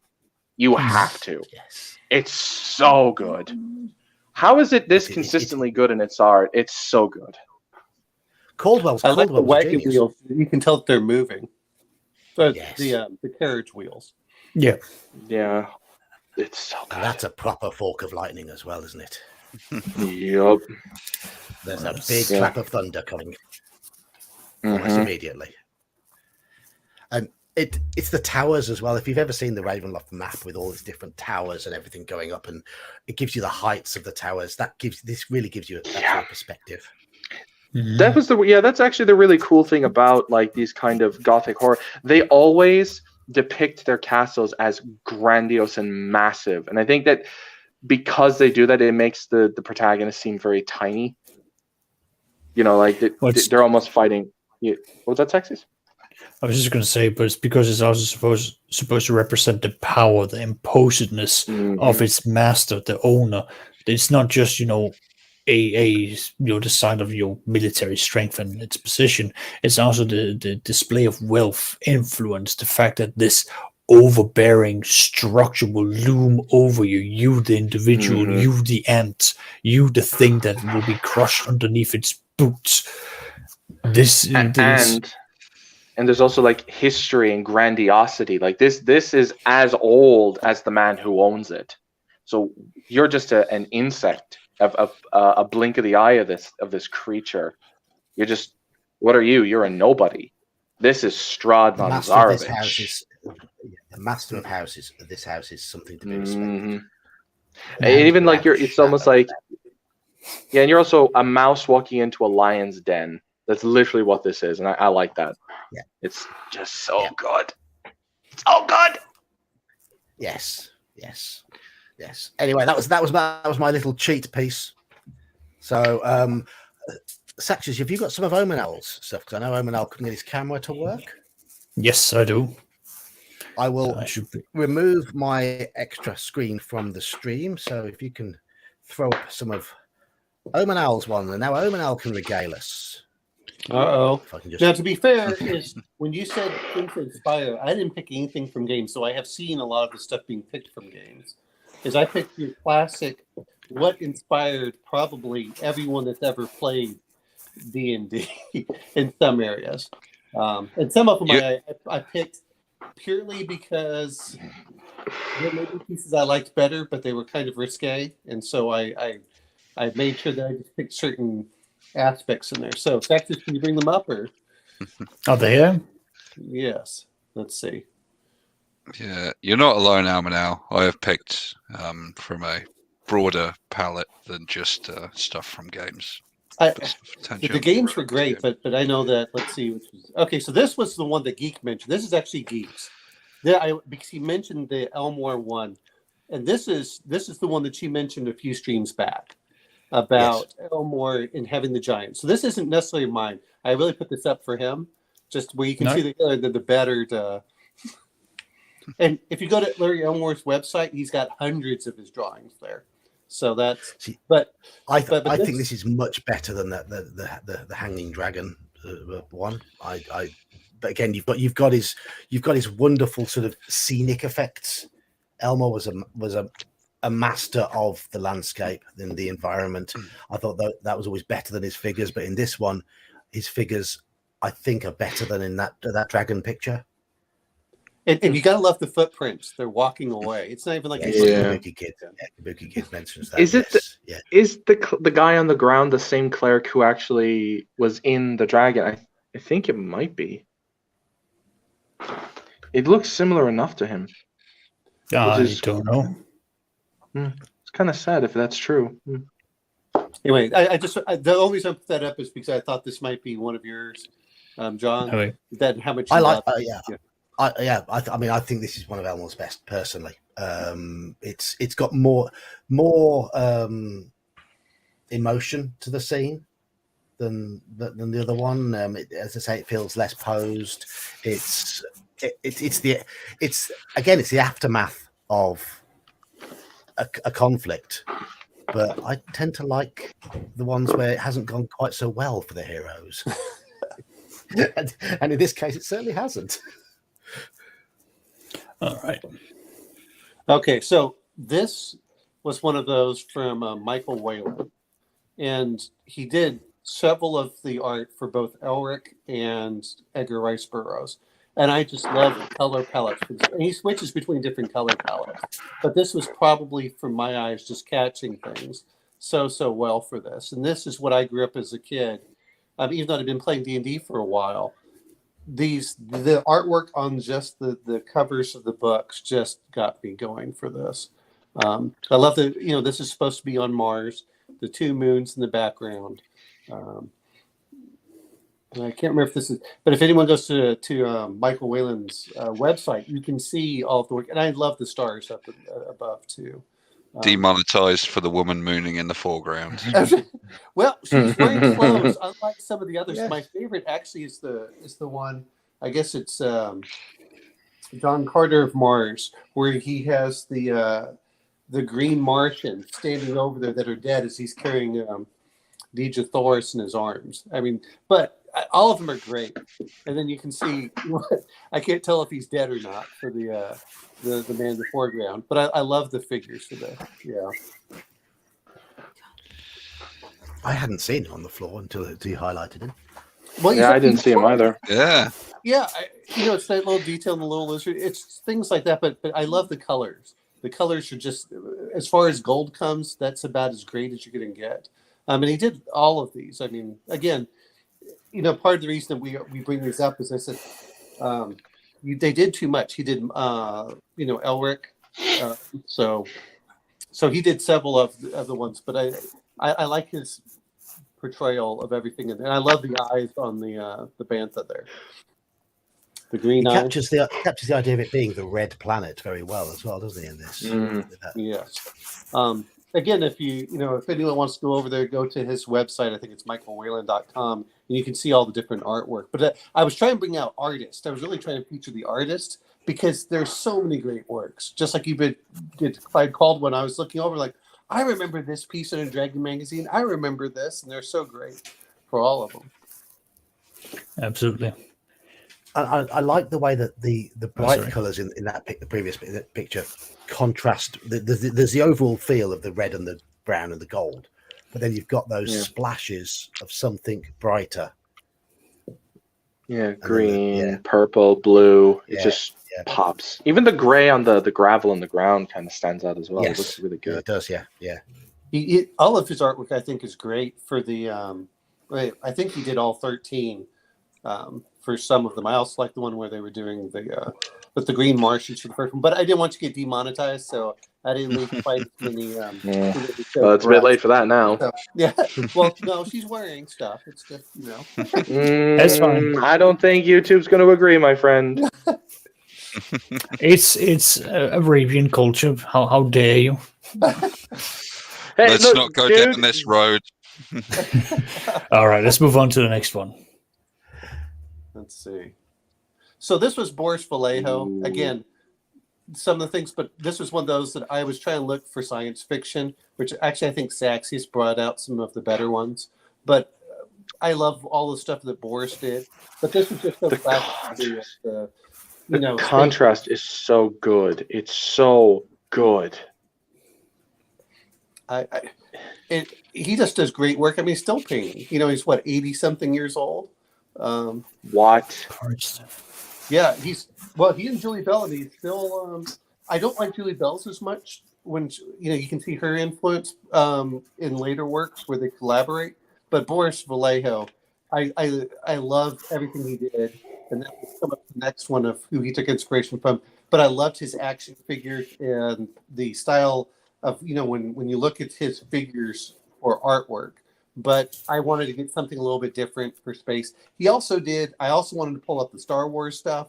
He did a lot of the pictures for that, where the posters for Star Wars and Empire Strikes Back. They're just all great. I love a lot of his stuff for this. I'll go for it. His figures, sometimes he just overdoes that, but I love his commercial work. That he was, hey, we want you to do Barbarella. Hey, we want you to do Star Wars. And the one with the Tauntaun. I love a lot of that. What I like about this piece, is the fact that the two ships are the sharpest, most detailed thing, so they immediately catch your eye. But if you ignore them and look at the back, everything just kind of blends together, but not so much that you can't notice everything. That's what I like the white. Go for it. I was going to say it's the second. Both of Omanel's pieces so far, they've had very, very interesting sort of backgrounds, sky, stars, that sort of thing. And they're both there. Yeah, they're very, very sort of pretty sort of sky effects. Yeah, that's very good. Now I'll go on to the next one. And of course, this is Frank Frazetta's. And this is where Conan. He did so many of Conan, and actually so did Boris Vallejo. But I love the fact of just the sheer action. You can feel the dynamism in this. And to be fair, I think they copied this on 40K Rogue Trader, where they have them all stacking up right around. Yeah, I think there's a lot of that inspiration. But he does a lot of. Go ahead. I'm saying when a 10th level fighter goes against like 100 less than one hit die creatures. I wouldn't say they're going to be less than one hit dice creatures, though. I think they're going to be fairly robust. He's pretty. Nah. There's just a lot of them. Everyone else points out to the Death Dealer. I think someone was mentioning it early with Molly Hatchet with the Death Dealer by Frank Frazetta. And the reason I mentioned some of these is you can go to their websites and you can see all of so much of the stuff that comes up on book covers and all the novels we've been reading. But I like this one. I think that there are some, because he really, how do I want to put this? He really set the path for a lot of them, including Boris Vallejo. We said he was inspired by Frank Frazetta. I'm not a huge fan of necessarily the facial features, but I just love you can tell that they're all trying to fight as he's just rolling right over them. I really want to point out just the bodies, like the musculature, like just the general shape, the proportions. That's one thing that I know that Arnold Schwarzenegger in one of his later interviews actually highlighted when it came to Frank Frazetta, is that from just the sheer admiration of the body types and the physiques that Frank would bring out, it's something that Arnold would be admiring, because it was a very well professional sculpted body that you would expect to see amongst, bodybuilders and warriors. And exactly like this. That's something that Frank was able to just capture, like just across the board. And Boris Vallejo did very similar because he was in the body. They both did. They were very athletic men, both Boris and Frank Frazetta. And so they, they looked at a lot of that. And I know that Boris was inspired by Frank Frazetta. But the Conan pieces from both of them are just great. But a lot of them are again, half-clad women. So, like this piece actually, I don't know who did the art, but it's another Conan one, I think, where he's just just remind me of a mound of bodies, and like he's screaming as he's like strangling a dude to death, and she's like on this huge mound of bodies. It just, I don't remember who did it off the top of my head. Well, I mean, but it just pieces from the Conan role-playing game, and they almost all copy in many ways Frank Frazetta. Yeah, they do it. So I just thought he was but it's iconic. really good. So even though there's a lot of orange in this, there's no blending. It all pops. You can see everything, and I love it. It's really good. Well, he has some with the sorceress and things, and you always see Conan from the back. And I thought, there's a lot of just cool aspects. To me, if you're going to do Conan, you got to do these two. You got to do Boris Vallejo, and you've got to do Frank Frazetta. They're just... Legion of Myth just popped into chat. Hello, Legion of Myth. Anyway, those were my three that got me inspired. Hello, everyone who's joined chat in the last 30 minutes I've paid no attention to. I've been looking at the artwork. To be fair, you can, because you're kind of lagging. I am lagging a bit, on chat. So, yes, we've been looking at some nice artwork that a lot of you have missed. Tough. There was one particularly good piece of artwork by this new artist called Yog. Anyway, enough about that. It's as good as most modern art. It's. Yog's artwork is at least as good, if not better, than 99% of modern. Man, that is not a high bar to clear, though. It really isn't. I like the inherent dualism in it, that you've labelled it as Saxius, but it's clearly me. Yeah. Does it look more like you than Saxius? Oh, right, okay. All right. So, well, here's the problem. We both have beards. We both have glasses. We both have headsets. You're both in black jackets. You both love cringe shit like Warhammer 40K. So, Dark Heresy, though, is about as cool as you can get. It's top heavy. Hey, another beard joiner has joined. Yes. How did the test go? You gotta love work systems that are like, go ahead and review your results. And so I go to review my results, and there are no results. Goody. So now I'm in a holding pattern. Right. Lovely. I also hate those work tests that are like interpretive. So it's like, here's an essay answer. It's like, well, what if you don't agree with how I explain the process? I remember failing a test on my anyway? I'm feeling better health-wise, but good. Well, that's good. I remember failing a question on my driver's test once because I gave too much leeway. I gave too much room on the test. Instead of, they wanted a specific distance. So I always worry about. Ian McDonald says the art so far has been great, but the opinions from the panel have been questionable. Absolutely. Yeah. Fine, I'm sorry. Now we're all thinking, who's he referring to? It's me. Is there any question? Geek, at this point, is it even a question to ask who he's referring to? It's DK. Exactly. There you go. 9 times out of 10, it will be me. We're here to look at pictures anyway, and I believe Gingerbeard, you've got some pictures. Well, ones that I can share publicly is another question. No Gingerbeard in a Speedo. Hashtag blame DK. That should be as you'll all know, my Fighting Fantasy Friday night stream was not eligible for adverts because of the language. That one you can blame on Ginger, because he brought up stuff that I might have sweared, but my God, I left past the 30-minute mark. You cannot blame that one on me. That is Ginger. It's a combination of that. Let's move on to some more art. There we go. Oh, that is gorgeous.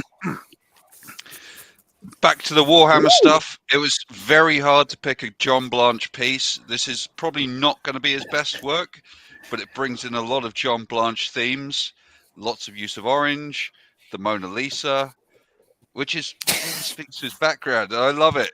Obviously, he's John Blanche, who's the art director for Games Workshop. Oh my god, John Blanche. Yep, there he is. it is That's the Mona a Lisa. piece. That's from that which arrived today. Oh wow.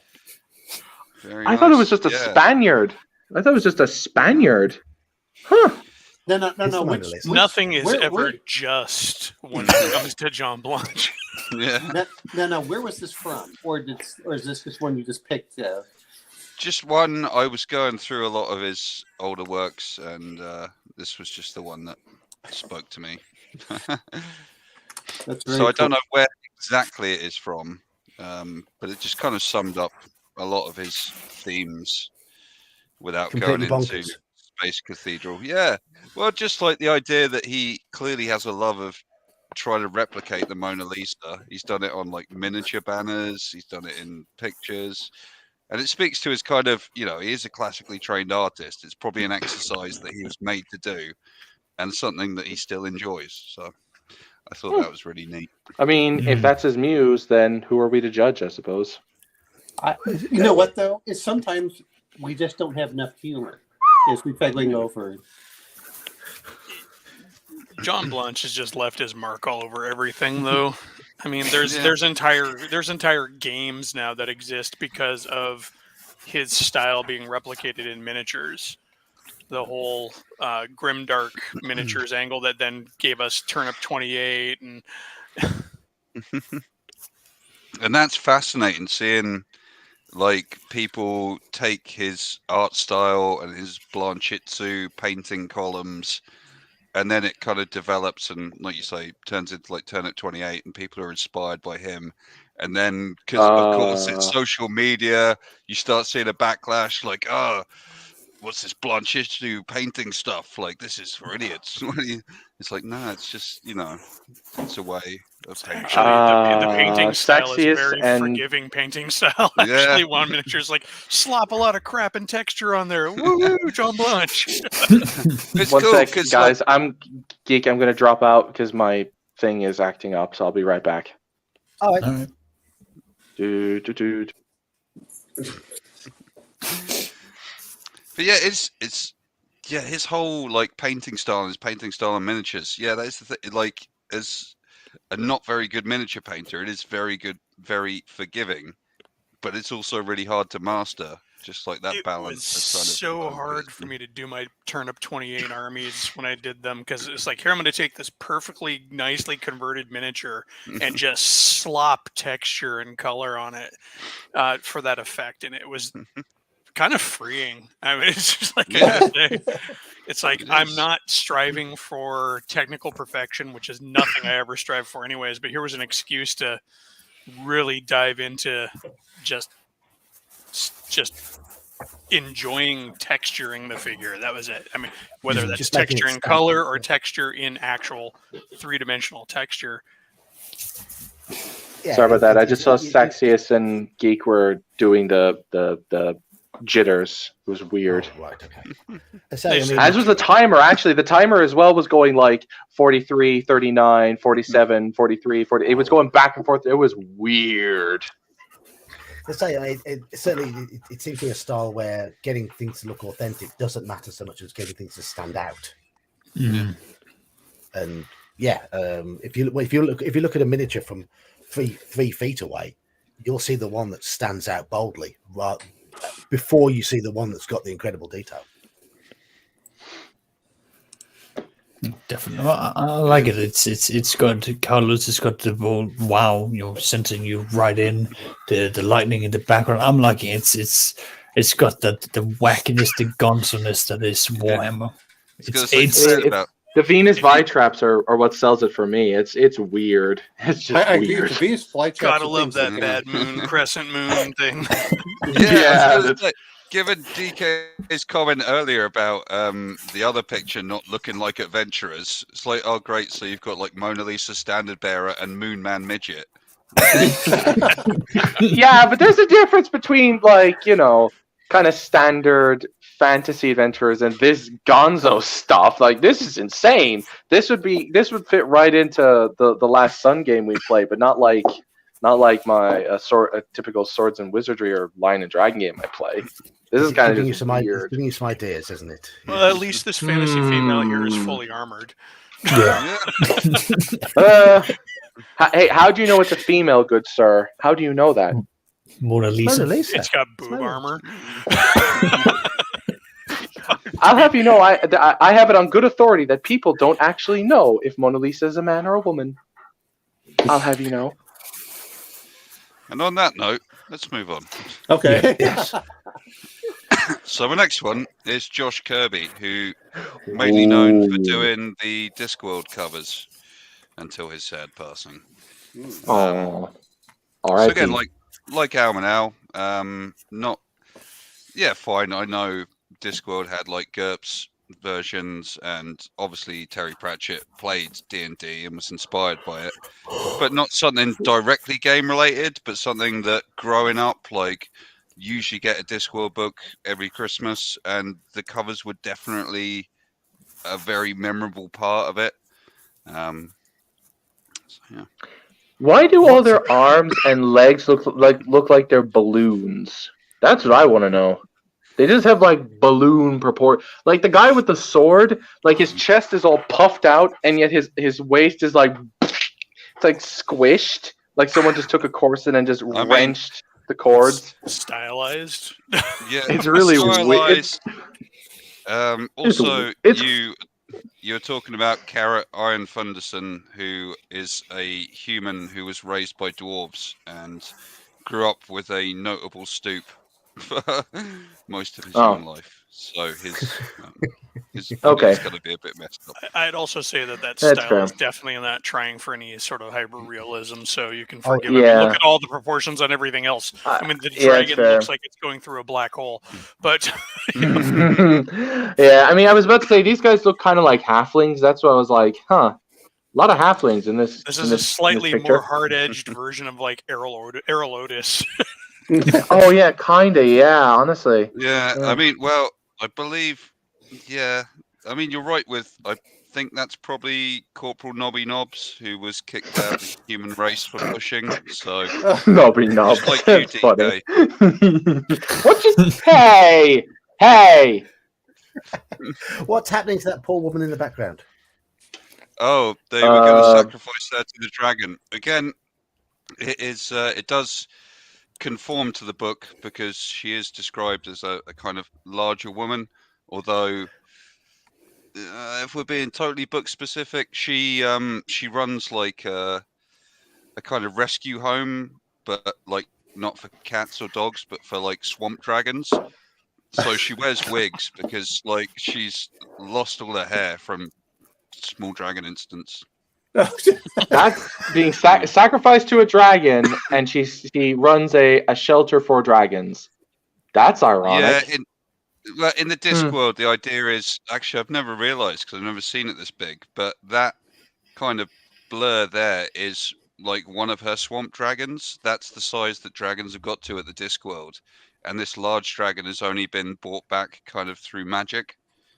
They don't exist anymore. They just went away somewhere else. Is that yet another thing that George R. R. Martin cribbed from other stuff? Maybe dragons becoming cat-sized over time. Yeah. Praxis, they can't be halflings. They are wearing boots. Well, no, hobbits don't wear boots, my friend, but halflings can. No. Totally different. Totally different. Stop that now. Halflings are hobbits. No. No, Mr. Tolkien Estate. Avoiding lawsuits. That's what it comes. Yeah, down Mr. to.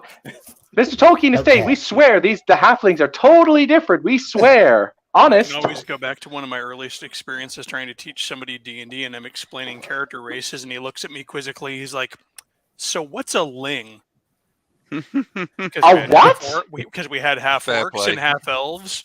What's a halfling? I'm like, you know, hobbits. Ling is a species of fern, I believe. Or cod. Oh yeah, true. Yeah. Well, and to be fair, didn't My Josh God, Kirby they're also fishmen. do- They're halflings. Praxis, I'm trying to make sure we don't get DMCA'd by the Tolkien estate. God damn it. No. Didn't he also do some of the stuff for Return of the Jedi? Which, I mean, to me, that's some of the stuff I love as well. So, Maybe I've never actually looked into Josh Kirby outside of the Discord books. oh, okay. Just where he's compartmentalized in my mind, unlike Hmm. some of our next entrants. I'm sorry. As soon as you mention these guys, I immediately look them up. So, Yeah, Let's I would see. be doing that, but I've only got enough, like Yo Geek, I've only got enough processing power to like be sharing the pictures, so I can't Oh, okay. sneakily be looking up facts. sure.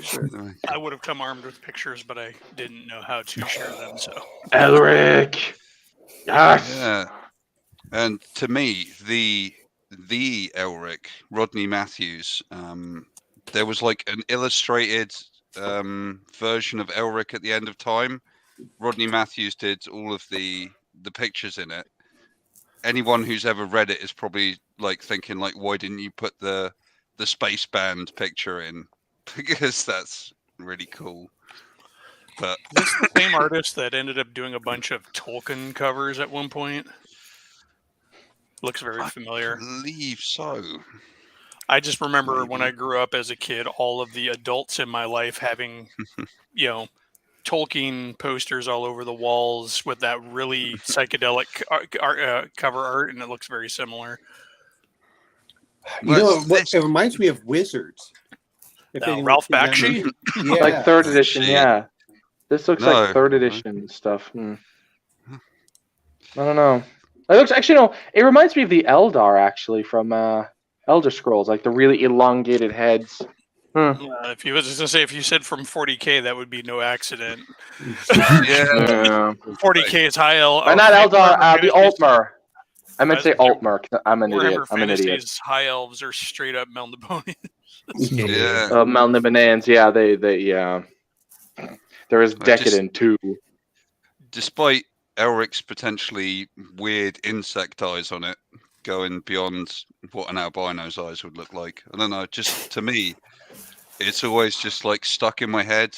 And I've seen other great like pictures of Elric by people like Mignola, but I just can't get past Rodney Matthews. I think that's his. I think there's straight up a GW miniature that mirrors that artwork right there in their Eternal Champion line. Or Yeah. the old Citadel The range. helmet. The helmet looks a bit weird though. I'm going to be honest. It looks kind of goofy. You know what it reminds me of is, yeah. I mean, I'm just looking. What it reminds me of is, hey, we'll do fantasy, and then I'll combine it with, who's the surrealist? It's surrealism really out there. Dolly. Yeah, Dolly no. is who I'm thinking of. Yeah, it reminds Yeah, me of Salvador Dali, It's to meet, fantasy more. So I was like, yep. But the other thing, and I think Rodney Matthews did do some album covers, because I did get him confused with Roger Dean as well. Roger Dean, who did like a lot of the Yes album covers. Yeah. You know what gets me about this? Do you remember when PCs first appeared in that limited, was it the CGA color palette? Oh yes. It looks like he's used that color palette. Yeah. But no, I like how angular, how pointed things are in this. It looks it's very sharp. This is one of the things I like about the older school style of art.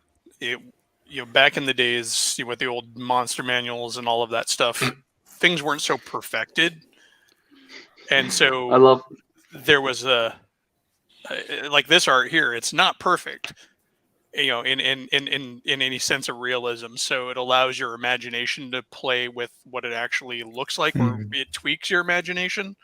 And a lot of that old stuff, that old fantasy art that was just kind of out there, I think informed the way I played a lot, and the way I saw the game world. And stuff nowadays tries to be maybe a little too on the nose as far as like presenting its fantasy images and stuff. Like dragons are almost like anatomically, zoologically perfect now. And yet halflings have feet that are far too small for them to stand on. I will say I like Elle's comment. It's like Guy Ladriel from Rings of Power. I love it. I think one of the common themes we're hitting on with a lot of the stuff we're sharing is a lot of these use very limited color palettes, which again is a criticism of the kind of more modern art, is they just kind of use everything. I'm going to say this much, is if you look at the old D&D, it was basically stick art for the most part. Now some of the stuff the Geek's doing, but I kind of enjoyed looking at that, like the Carrion Crawler. You know, you look in retrospect, it's like, what crap this is, but your mind filled everything in, which is what Eli was talking about there. But as soon as you start getting into, you know, I liked it when they went to 2E, and then the stuff got better and better. But now that I've noticed, I guess it's basically from Tasha's forward, they're all doing anime style for I've really lost a lot of the, you know, I don't mind one or the other. I like the surrealism. I like some of these, you know, the fine fancy it's kind of fun and it's whimsical, but now it just feels like bad artwork. It's not unique. It looks kind of, this reminds me of the old 1980s anime stuff. I'm like, I wish you wouldn't do it, but that's just me. It's just conveyor belt art. That's all it is. It's just, it's like the McDonald's of fantasy art. It's kind of. I think that's a sad product of a lot of digital art. Period. Has everyone disappeared for everyone else? He's disappeared into time. Bye, McDonald's. McDonald's heading off. Bye, Ian. The eternal champion is no longer eternal. I've just put this on because Elfbait hasn't seen it yet. We're talking about stick figures. Has it appeared yet for you? He needs to stop sharing before we can see yours. I've clicked stop sharing. Yeah, it's still buffering. The world it's still buffering. It's fine. It's perfection. It is a spiral which makes us contemplate the nature of our D&D experiences. I like how engaging it is. It's almost like showing us the circle and the chase of finally getting everyone to agree on a date to meet up in game. It perfectly reflects the eternal and spiraling struggle of a DM trying to keep his players in line. It really captures the frustration. What are your comments, Saxius? Anyway, the players learn quick. I don't know. Well, in your games, obviously they do. Obviously they do. Don't give them a choice. It's that or new Killjoy. Evil, Killjoy, Buzzkill, awful DM. Lawful evil in a nutshell, whereas I am neutral good. I've just joined my game. Error, so I like just being chaotic neutral. I would seriously recommend you go and watch Your Geek's excellent video on alignments, because you are not neutral good, my friend. Let's see if this comes through again. How dare you, sir? Elfbait hasn't been exposed to this artist yet, and it's no. Oh dear. Oh boy. Then fine. We're gonna get on this, Ginger. What would I be? What would I be then, Ginger? If you say chaotic, definitely chaotic. I hate you all. I hate you with all of my hate. That's fine. Mine isn't loading. It's being a pain. All right. Well, Elf, to summarize what 1,000 words cannot describe, it is a amalgamation of highly detailed symbolism to show members of a recurring person to this stream.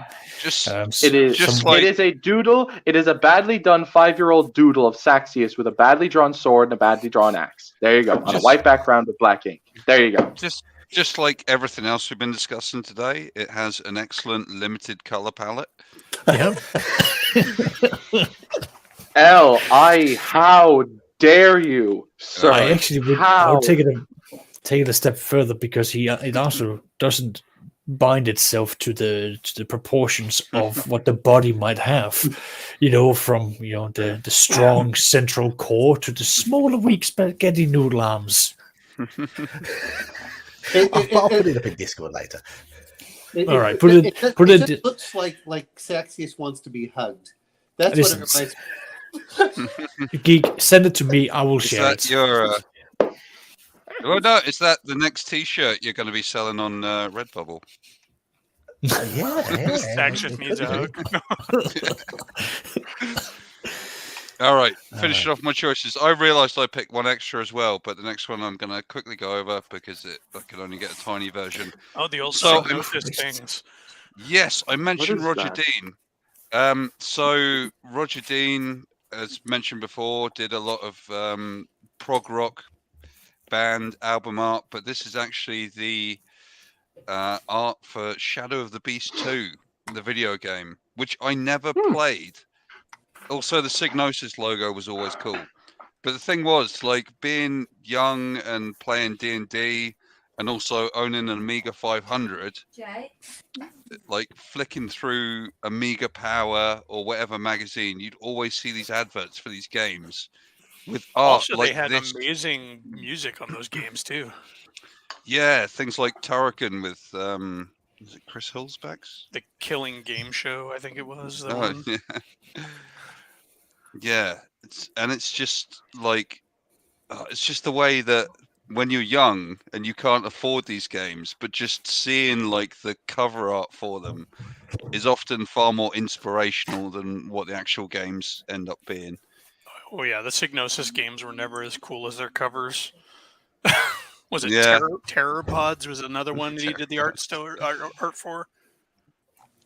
And that's another weird one. Like that whole like time of video games and your Psygnosis or your Bitmap Brothers, and you're like, oh great, we're going to sell this video game. Oh, let's just get like Roger Dean to do the artwork, and let's get this other guy from Ultravox to do the soundtrack. It's like, what? Yeah, it was an amazing time. Sorry if other people didn't experience it. What computer did you have them in your youth? An Amiga 500. See, I went from Commodore 64 to an Amiga, and then up to the 1 meg upgrade on my Amiga. I thought it was such the shit. Yeah. We'll never use more than 512K. I just remember like, wow, that allows so much. I just remember the how complex the games got once you got to that 1 meg. Not necessarily graphically, but there was like Caesar Defender of Rome was amazing. I'm like doing arena battles and chariot races and naval fights and like full on battles on battlefields, and then also diplomacy. I'm like, that was just an awesome game. Pretty well rounded, rendered sound and everything else. Well, I think that's what bothered me in the early 90s is that the AI didn't get any better, but the graphics kept on getting better and better. And then the AI's caught up around Warcraft 3, StarCraft. And then but there always seems to be this huge lag where they keep going for more and more photorealism. Like, could you just get a better AI? All right. I think I have it all lined up here. All right. Let me do my final one. I just wanted to line up arguably the British Frazetta. I was trying to think because I also read 2000 AD. Like, who would sum up 2000 AD's influence on like my gaming? And it has to be Simon Bisley. Oh, I was going to say, if it's not Beasley, I'm mad at you. Yeah. That's nice. Like that. Obviously, less realism, less kind of like understanding of, but still like more than any of us could ever do as far as like realistic muscle sculptures. But at the same time, just like, yeah, he was one of the driving forces behind like having this kind of fully painted artwork style in 2000 AD and offshoots. Yeah, love Bisley. I'm just looking at the ones that he does for. Yeah, he's got so much in here. Beasley is just. I never actually put that together as the British Frazetta, but I think that's pretty fitting. So, what is that? Is that a helmet he's wearing, or is that? Yeah. No, I thought it was a skull. It's hard to tell from the context, and some bits of Bisley are a bit messy. He looks like he's maybe a slain villain, so it might be his face. In the comic, series that was from, there was like a 6-issue fully painted panel series. That's Baelor of the Evil Eye, and that's his helmet. There's a good front on in there, and that that series has a permanent place in a lot of my D&D campaigning, actually. So, Nice. yeah, down to like traveling into the underworld to transport yourself, to kind of fast travel around the world, and it was there's so much good stuff in there. The Droon are a recurring enemy in my campaigns usually too. That was disappointed me with like the Dolmenwood stuff, because they have mention of Droons in there, but it didn't quite fit my kind of how I feel about Droons based on a lot of Slain and Bisley stuff. Yeah, mine are like straight up evil druid enchanter kind of folks, you know? With an undead twist. Nice. But you know what gets me about it is when you look at this, it's not that we're trying to pick the ultra realistic art. We want art that inspires us. Yeah. And gets our mind going. And so even when I'm like, well, that's not quite my style of art, I'm willing to accept it in certain games, like, oh yeah, go there, go home. Because that to me looks like something that I would have in Gamma World.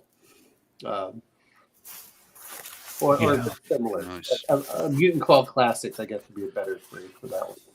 I pretty much lifted this particular dude's straight up for my campaign and tried to redraw him, but like front on.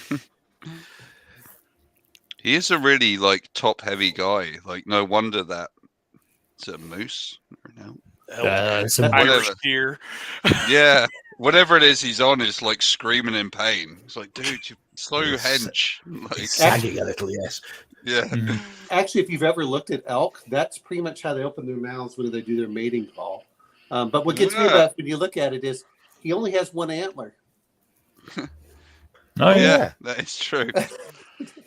It could be perfectly symmetrical, and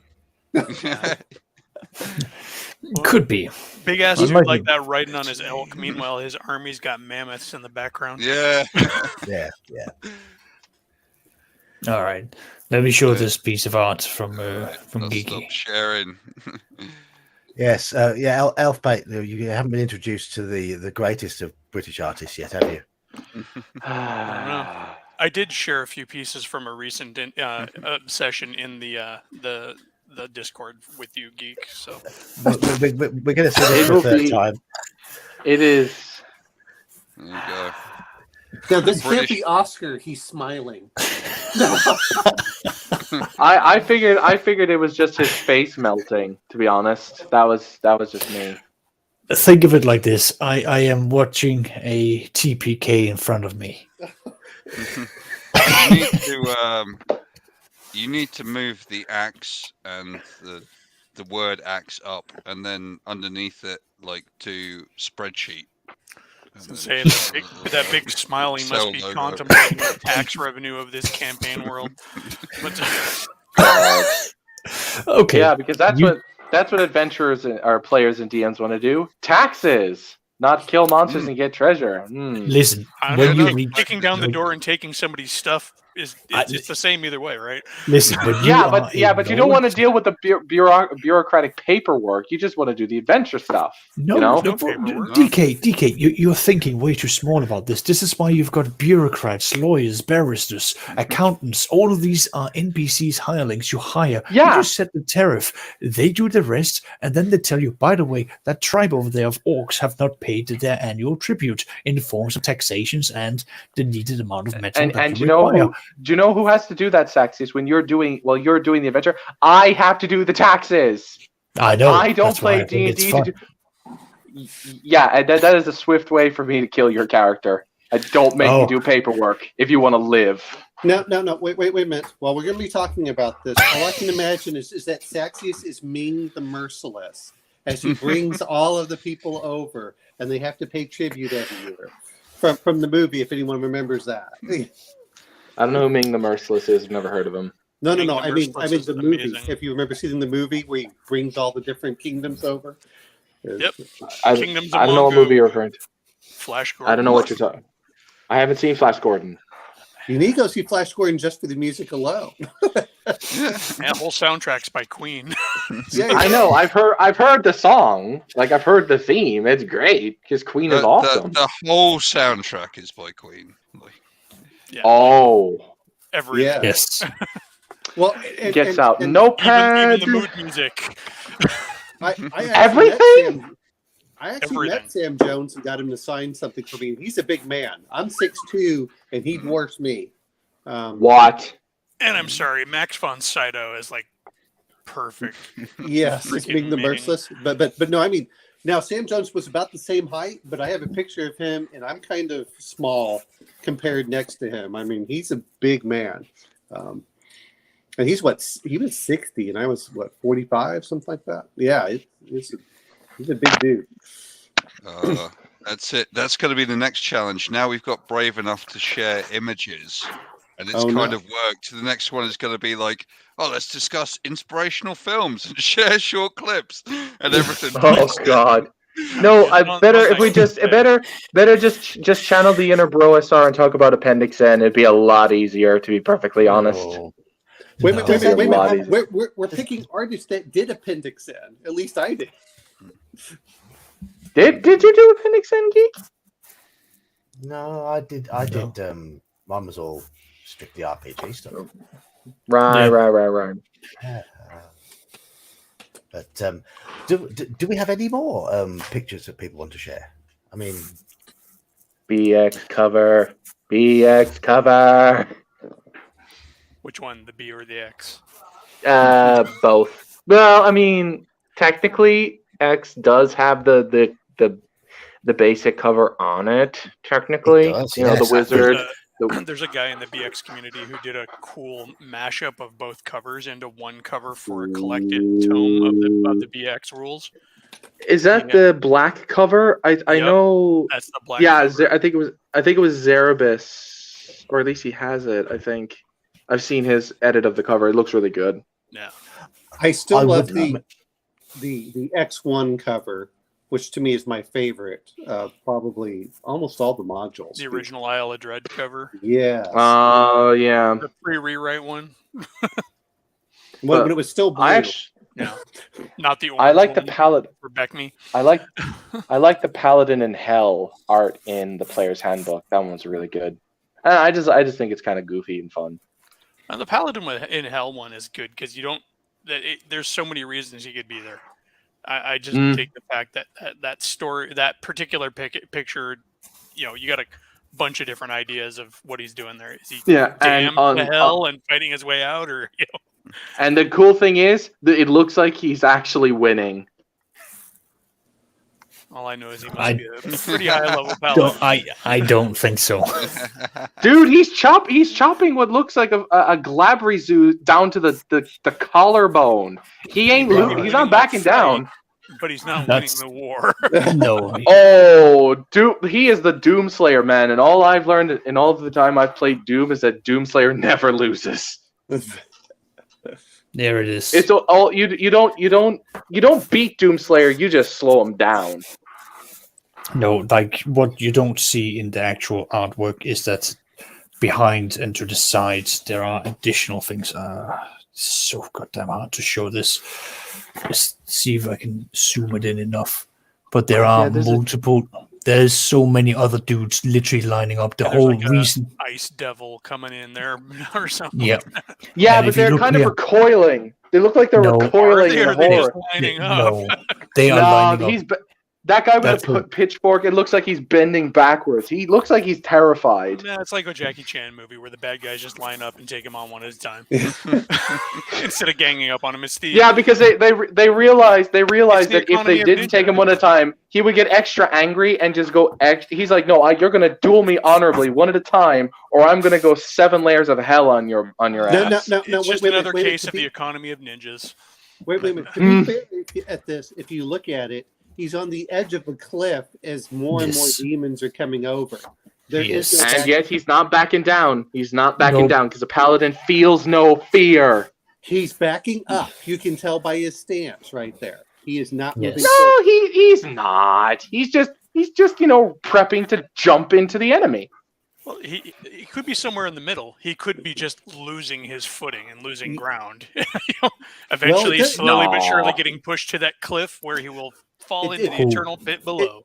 It does look like that. If you look at it, it looks like there's some rocks coming off of that. Yep, it's a precarious place. position. But then again, that goes back to my original point. That picture says so many things. Yes. And all of them great. Got all I'm to gonna say. say. DK, you realise when you say a paladin feels no fear, you're actually describing a 40k space marine. Yeah. Yeah, kind of. Yeah. And they shall know no fear. Not kind of. Yeah, no, that's their thing. They don't feel fear. Oh, well, if they didn't feel fear, they wouldn't feel despair, and we all know they fall to Nurgle. So, I mean, that's because Nurgle's not a matter of despair. Papa Nurgle loves you, man.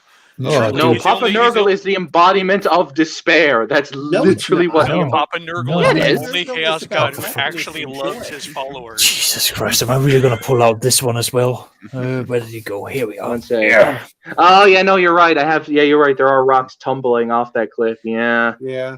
Yeah, well, he's not backing down. I don't care. There's a reason why all of Nurgle's little epithets are all like affectionate. Papa Nurgle, Grandfather Nurgle, because all of his followers just love him. Well, because he loves them back. Isn't there Listen, no, he doesn't. Yes. That's his thing. No. I'm coming in on this one. No, Papa Nurgle loves all his worshippers, and he welcomes them into his very heart-feeling bosom. Into the garden of rot. Exactly, like he will welcome you all because he will bring you hope in your darkest hour. You know, your champ of living on. Yeah. You know fuck all about him. He's the one who gave you. He's the guy who gave you the disease that's killing you in the first place. He doesn't love you. For it. Actually, you will, if you look at that's his embrace. Papa Nurgle not killing you. He's creating more life. That's the way Papa Nurgle looks at. Yeah, and all that disease is taking you, you're getting tougher and more badass and more dead to pain, and you are ultimately becoming a tougher warrior until you fall apart. Then you feed the garden. Then you rise up again from the garden and start all over again. Chaos Sims. I'm surrounded by Chaos Sims, and it sickens me. It actually sickens me.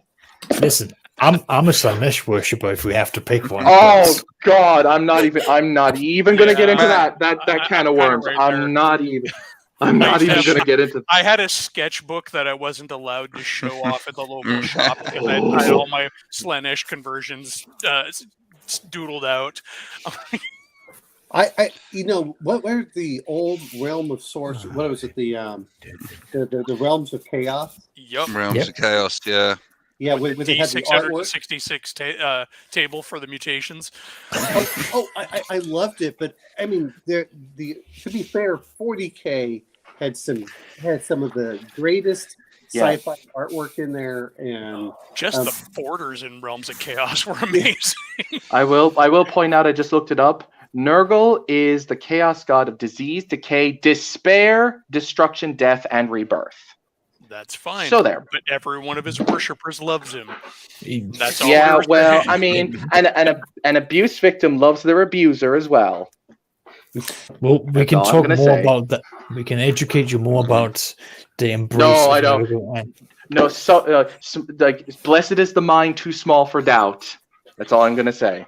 Nice. I am too smooth. I am too smooth brain for your heresy. Educate you on how Saxis is lying. He's obviously not a Slanesh worshipper because his love of spreadsheets would make him a Tzeentchian. No, because my ideals of perfection brings me closer to syphilis. The super syphilis that Slanesh gave him has addled his brain, and it's all gone to goulash. So Tzeentch now has him. So it all works. Fifth chaos god, the one they don't talk about much. Malal. Yeah, the chaos god of anti-chaos. It's great. Remember way back when some guy tried to write up rules Geeky, we have gone way off topic from art, and that did not take long here. Law warband. Right, I mean, we were vamping to see if you could get the pictures loaded. But so Les Edwards did the Realms of Chaos. Yes. I was looking it up. So, All right. Sorry, My Geeky, was there computer's anything you wanted not to bring playing up? ball when it comes to loading pictures. All right, then send the pictures to me. Can you hear me okay? Yeah. Yeah. Send the pictures to me. I'll get them up. I've got some in the stream regulars thing. But well, guys, I'm going to have to head off because I need to actually go see my family. But it's been great listening to this and being. We exposed are to your all the different family. artists. No, we're not. Papa Nurgle loves you. Run, Omenal, run before Papa Nurgle gets you. You know what? He already though? got me It's- this week. I'm still recovering. It's the more that I read about Papa Nurgle, I'm like, if you're going to pick any one of them, as long as you don't mind being disgusting and giving off all sorts of secretions from boils, he seems to have the most fun. The rest of them are all. If I had to pick just one, pretty wild and crazy too. But if I had to pick one, it would be Korn, because Korn is the most straightforward and honestly the least depraved of the four. he's just a brutality. That's all he is. Yeah, it's straightforward and honest. Of the four, he's the least evil. But then again, No, he's. Oh still yeah, the pretty god of evil. murder is less evil. Okay, cool. Yeah, they all murder, dude. They all murder. He's Well, just you know the what? most. He's just the most honest of the four. Well, if anyone remembers actually looking at the original, oh man, he's got some good stuff. Anyway, the for Les Edwards, if anyone does remember the old Warhammer Fantasy, Lawful wasn't really that much better than Chaos in certain cases. So because But that's more cock for you. Yeah. Yeah, well, I know. Like I was saying earlier, I remember somebody trying to crunch out warband rules for the gods of law. I'm like, how do you do that? You're not going to have like a bunch of mutations. Although I kind of think that's what the Stormcasts are in Age of Sigmar now. All right, take care, guys. Bye. Bye. Cheers, Omenal. Later. I said about that is something that I miss about second edition Dungeons and Dragons. Oh, why didn't we do any Planescape art? Like, Oh Jesus, Deep Oh, right. yeah, Lazy is one of my favorites. Where did it go? Maybe we Wait, are the US Saxius. UK equivalents. Saxius is delivering. Asking, ye shall receive, Ginger. It's fine, but no, I was going to say like the Modrons as like beings of law. I think haven't they like got rid of the idea of the Modrons? Or they've been They're in 5th replaced edition. with No, something? no, they're still Oh no, there. they're still there. Yeah, they're in the standard. Yeah, the ones who care about ultimate law and stuff, the square things. Yeah, they're there. The ones Well, from they Canada. come in different shapes. Yep. Oh yeah, but they're still there. Yeah, I They're still like- think they that there's serve- a group of monsters that was, that some DMs like, I've got dice and I'm going to make monsters to fit the shapes of the dice. if I remember correctly, in the bastardized version of the modern lore, they serve Primus or something in like Primus, they did. what's the plane? Claypole? No. What was the plane that they a race serve? car driver. No, I'm trying to think of the what was the plane they were on? It was the one of like ultimate stasis. It was the lawful neutral one. Oh god, it's going to annoy me now. Weren't they on the Ooh. Concord opposition? I don't think. It doesn't sound familiar, but Now maybe. they're on Mechanus. but Yeah. Mechanus. That was it. That's Mechanus. in 5th Thank you. edition. Yeah, like I said, the bastardized lore. Yeah, it's not good. There's nothing wrong with it. They just changed the name. Well, I mean, it's gotten a lot worse, is what I'm saying. The art looks good. Looks sweet. Yeah, Modrons. Hey, question. You know the Lady of Pain? Since we're speaking of like, second edition stuff, who was the Lady of Pain based on again? That woman from TSR. What was her name? Laura. You mean Loviatar from Finnish Mythos? No. The woman, the one who took over TSR after they kicked out Gygax. What the hell was her name? Lorraine Williams. That's it, Lorraine. Lorraine Williams. Yeah, her. No, I don't think it was based on her. I heard there was, but I could be wrong. Rumor and supposition. Exactly. I don't think they would have gotten away. I mean, They might. I mean, the artists say in that weird orc with the messed up hand in the third film of Lord of the Rings. The time of the orc is now. That orc is apparently based off of Harvey Weinstein. which I think is kind of hilarious. But that character was meant to be the lieutenant to the Witch King, or at least his side, Really? his right hand. Yes, it was an actual character that it was based off from, but it was given like a 2-liner from the book, and then that was it. Peter Jackson Well, I mean, just they took had to. that character. I still think it is very minimal screen time. He still comes across as quite the character. He just Oh, stands yeah. there while that trebuchet shot lands right next to him. He's Yeah. like, Form "Yeah, ranks, whatever." you maggots. And you hear the Form ranks. groan of the trolls are even startled, and he's like, "Yeah, whatever." I mean, like when he says like return the prisoners back to the people of Gondor, and he just like catapults their heads over the wall. It's like that is so messed up, and that art looks really cool. Sweet. Yeah. It was In the a- main selling point. In a He's got desperate that effort to bring things nice, back onto the almost- topic, I have just sent Saxius a raft of pictures that I like. Yeah. Woo! and almost Henson-esque quality to Dieter Lisi's work. Yeah, that is a good point. Yeah, it is quite Henson-esque. I'm just trying to keep A little finding. frowdy in there. Sorry, it's mainly just characters. There's another artist, Brian Froud. What did he do again? All the goblins for Labyrinth. Oh, All right. I haven't seen Labyrinth, so I'm like. And a bunch of the Dark Crystal stuff too, I think. I've been meaning to watch that as well, to be honest. Much to my shame, I haven't seen it yet. But Froud, yeah, his stuff. There's just Brahm. Froud is one of those guys who just epitomizes the Fae in his art. That kind of sense of nature and human form. Whimsical. Some L is asking, how about Brahm? Brom. I don't know who that is. So All the Dark Sun art.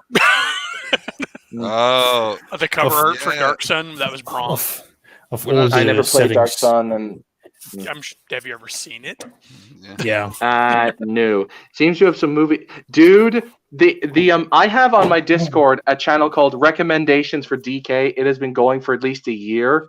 Man, I will spend my lifetime and I still won't get through it all. So just put it on the pile. I'll eventually burn it.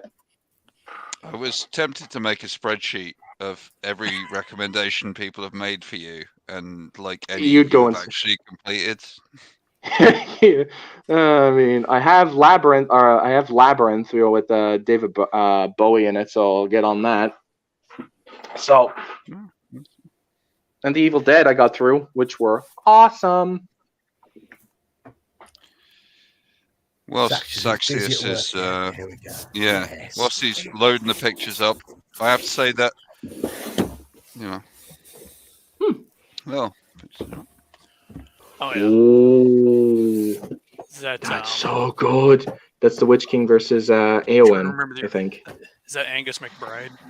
It's more Angus McBride. Yes, I have put a few Angus McBride. Angus ones in. McBride's orcs are amazing, and I'm so happy that several miniatures manufacturers have just said we're just gonna flat out do Angus McBride orcs.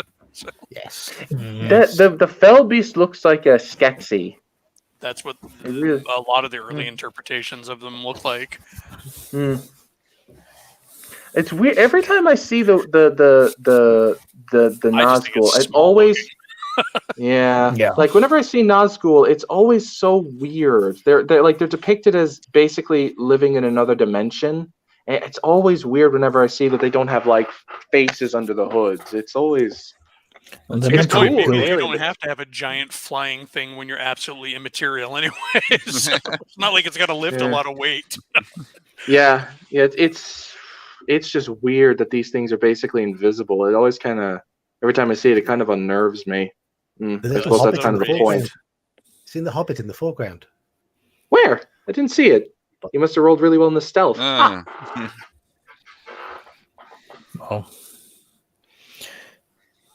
No, it's very iconic. It definitely has, the sense of, otherworldliness, evil, darkness, and you can almost tell that the sun is being blocked out by its very presence here, casting shadows down, with a bit of sunshine and hope, coming down upon Eowyn here, which is, I think it's small but very important touches. I like that it's grounded. even though it's a fantasy image, it's very almost historical in its depiction of Yeah. fantasy. I mean, part of that just goes to Tolkien and Angus McBride's, also his career as Osprey's primary like historical artist for the longest time. Yes. Yeah, I mean, we mentioned that I've had some Angus McBride on earlier, and he certainly the way he does arms and armor and all that sort of stuff, it's got a very authentic feel to it. Definitely. Proper armor, proper weapons. All right, move on to the next one. Yeah, looks really good. That's a dragon attack right there. That is Smaug. That is Smaug launching. The ears look kind of weird though. With his gremlin ears. Yeah. That'd be a horrible dragon variant. Get him wet. You got multiple dragons. No.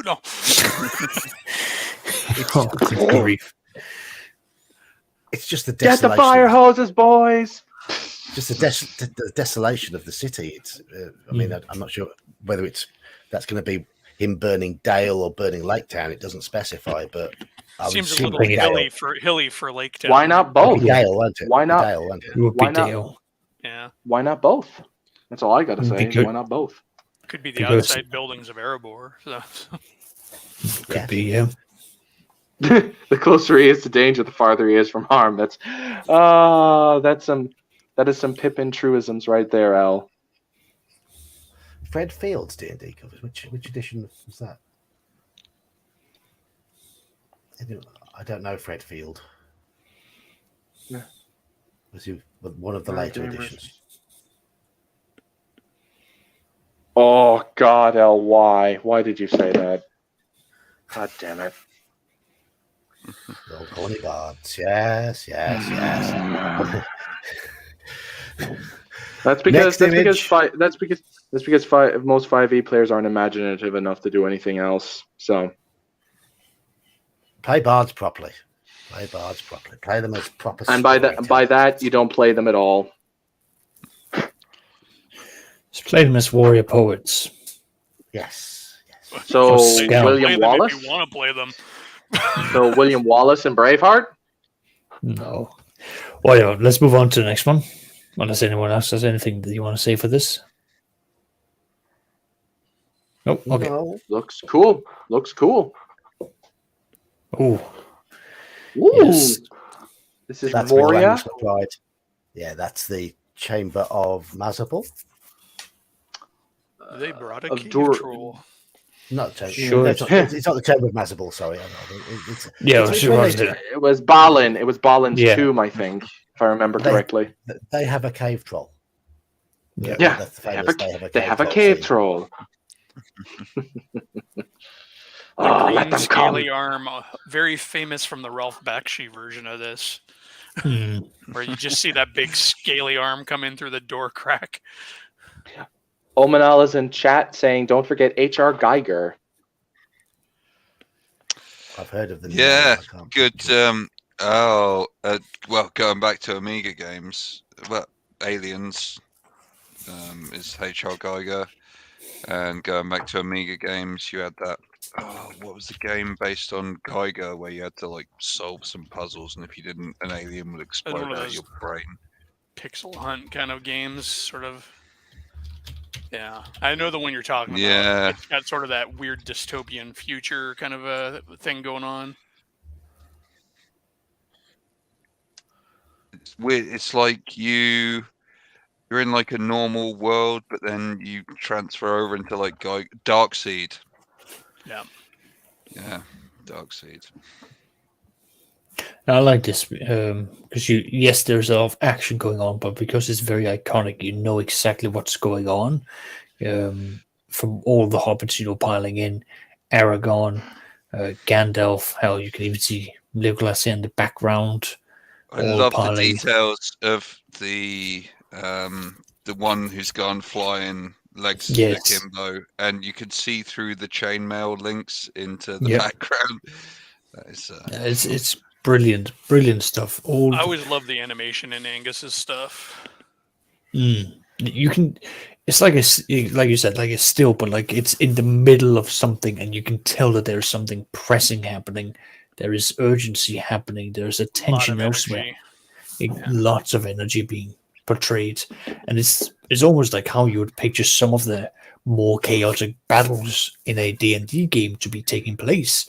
You know, something's happening here, someone's doing something over here, a third person is literally just going like, I'm just going to do a quick coup de grace, just deal with it. Can we just like have a moment to appreciate? I think that's Gimli's hat there. Yes. Where? Brown hat. Could you? Right here. Oh my god! Oh wow! Oh my god! He looks so dorky with that hat on. Brown hat. Like- Looks Yeah. like the Final Fantasy Black Mage. Yeah, Yeah. Vivi. Yellow hat. Yeah. blue Yeah. Yeah, Vivi. No, Vivi. Yeah. I love Vivi. He was such a good character in Final Fantasy IX. Never played it. Yeah. Oh, Mr. Not bad. Otis. Errol Otis. I don't like it. It's too simple for my taste. I think that's the cool thing about Go. it. Honestly, is it says a lot without saying a lot. That's fair enough. It has And if ever infinite if ever possibilities. there was a pretentious art statement, there you go. It says a lot without saying a lot. Yeah, listen, that's all good. Having like talked about prog rock album covers earlier, this could be a prog rock album cover. Of You just course, need like definitely. a nice like gothic font, Yeah. splashed across the top of it. That, of course, is the back This- cover of the Keep on the Borderlands. The Yeah. cover of Keep on the Borderlands is actually pretty good too. The front cover, it really actually says a lot about just what D&D is. Hmm. Absolutely. What is this? This is Young more T. Errol Otis. This is from Dwellers of the Forbidden City. That's Otis internal art, interior art. Dwellers of the Deep City. I don't think I have that. Is it any good? Forbidden City. I like how grotesque the UNT look in because they're meant to be abominations, aren't they? Yeah. Well, of course they Oh, are. yeah. They're snake people. They're snake people. Yes. Yeah, but there are a specific stat called abomination amongst Yanti because you've got pure bloods, Ah, half bloods, and then abominations. Their whole goal is to become more sneaky. yeah. What's actually funny is that, from what I remember, the purebloods are actually the Lowest ranked. like the people. lowest. Yeah, the lowest rank. Yeah, because they're the most human, I think. Yeah, but they are. It does They- make you wonder if they stole that hierarchy for the Gene Stealers. No. Gene Stealers. What was? In I What was thought that we again? can- Right, One thing I like- right. One thing I like about Probably. this picture is how vague the adventurers are. You can't make out really who they are, but you can. I they're always just a loved group the of- Yeah.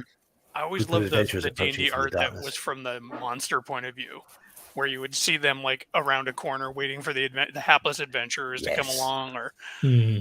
those are always some of my favorite, like or the troll collecting the string that the adventurers Yes. are leaving behind from the DMG. How many want to are in this picture as well? Right, Really hard to tell. 1, 2, 3, 4, 5, 6. I always kind of got a Giger vibe Thanks. from that, where like some of those Yuan-Ti weren't actually monsters, but just part of the sculpture of the walls that the regular Yuan-Ti were hiding in. Well, possibly, but 6 is guessing what around I'm 5. guessing. I'm saying 6.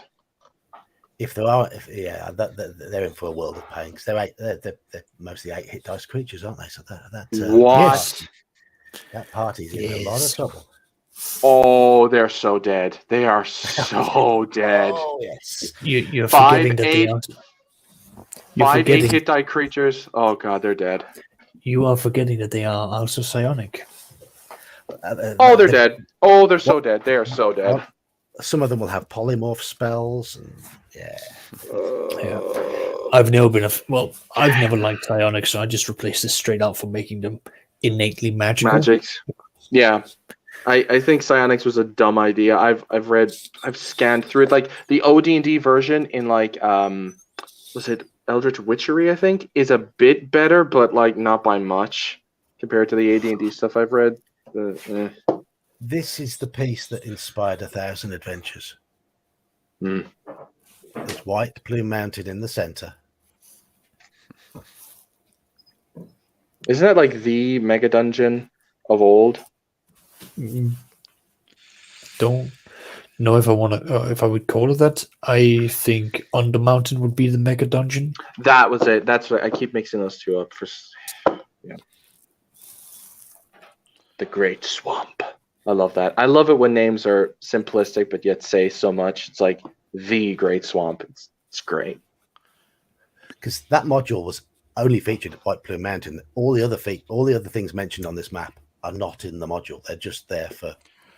There's They no did that a lot in those old school modules. Like there's no Great Dwellings in Swamp. Forbidden City. There's nothing in the module. Oh No, it is all That's based lame. around this. It's a great module. Though. It's a great module. It's a really I know, but entertaining- that kind of makes me sad a little bit. Oh,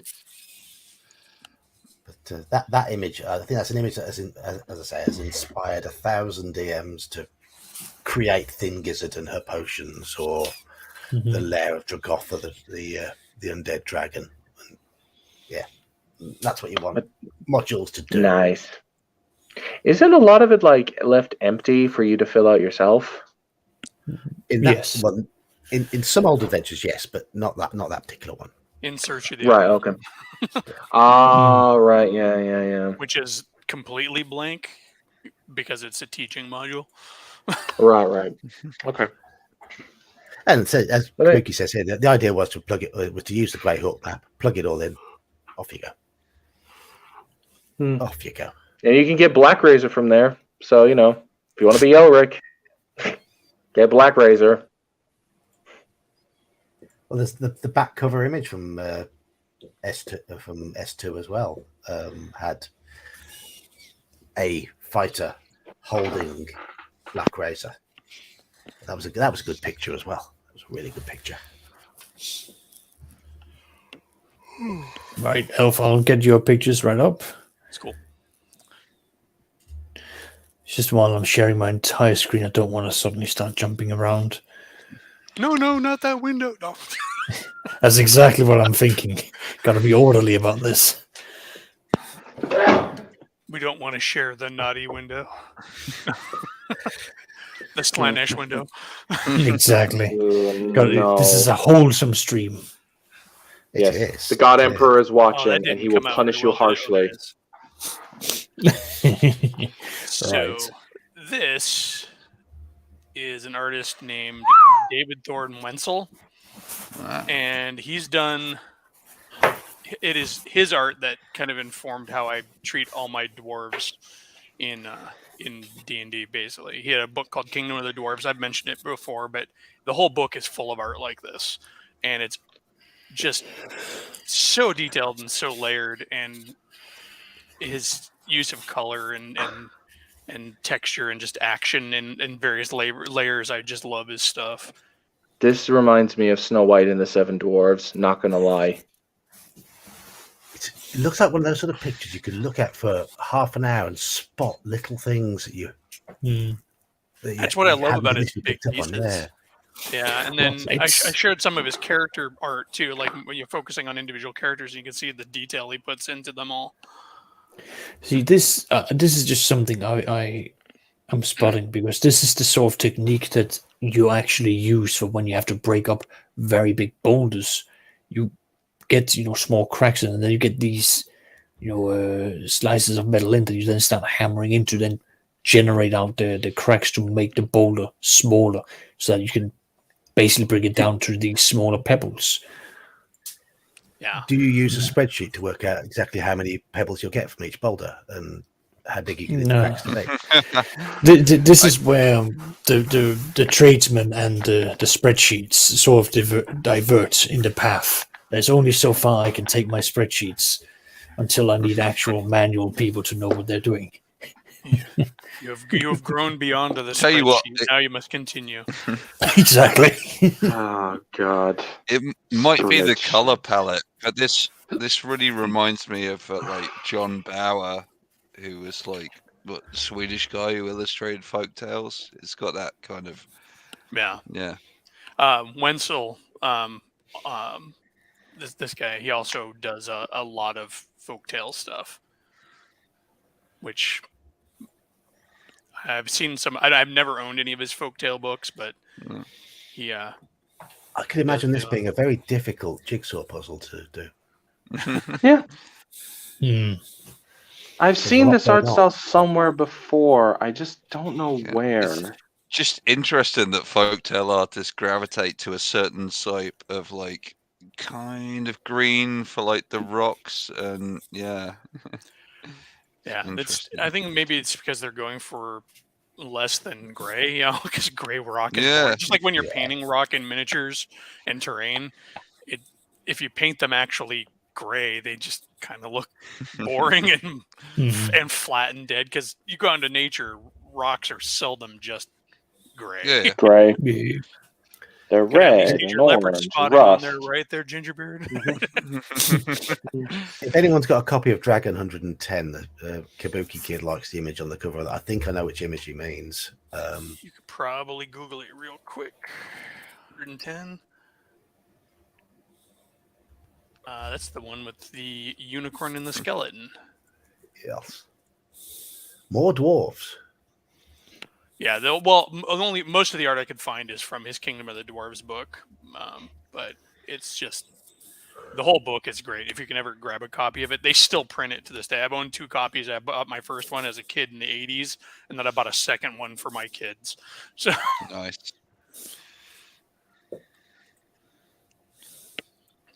I'm throwing Saxius the cover for Dragon 110. So Right, let me quickly update this. In the interim, while we're discussing great art, not only am I into miniatures painting, I got into lino printing, and I started printing my own wrapping paper for Christmas gifts for friends and family. cool. So yeah. Oh, That's some nice. Ooh. dog shitting wrapping paper. I didn't even Yeah, notice that. Right. no, that's Yeah. I was just like, well, that's an awesome dog print, and then Yeah, I was like, great. Now I hate it. Now I hate it. That's great. Yeah. I would. It's very crafting personal. paper. Yeah, Uh, it's a personal touch. Here, Gingerbeard, have your I'm- shitty I'm- little present. I'm glad we just saw you bigger because I've only seen you on the little image, and it looked like you were. To me, it looked like you were wearing some form of American Civil War uniform, but now I can see it's not epaulets; it's your chair.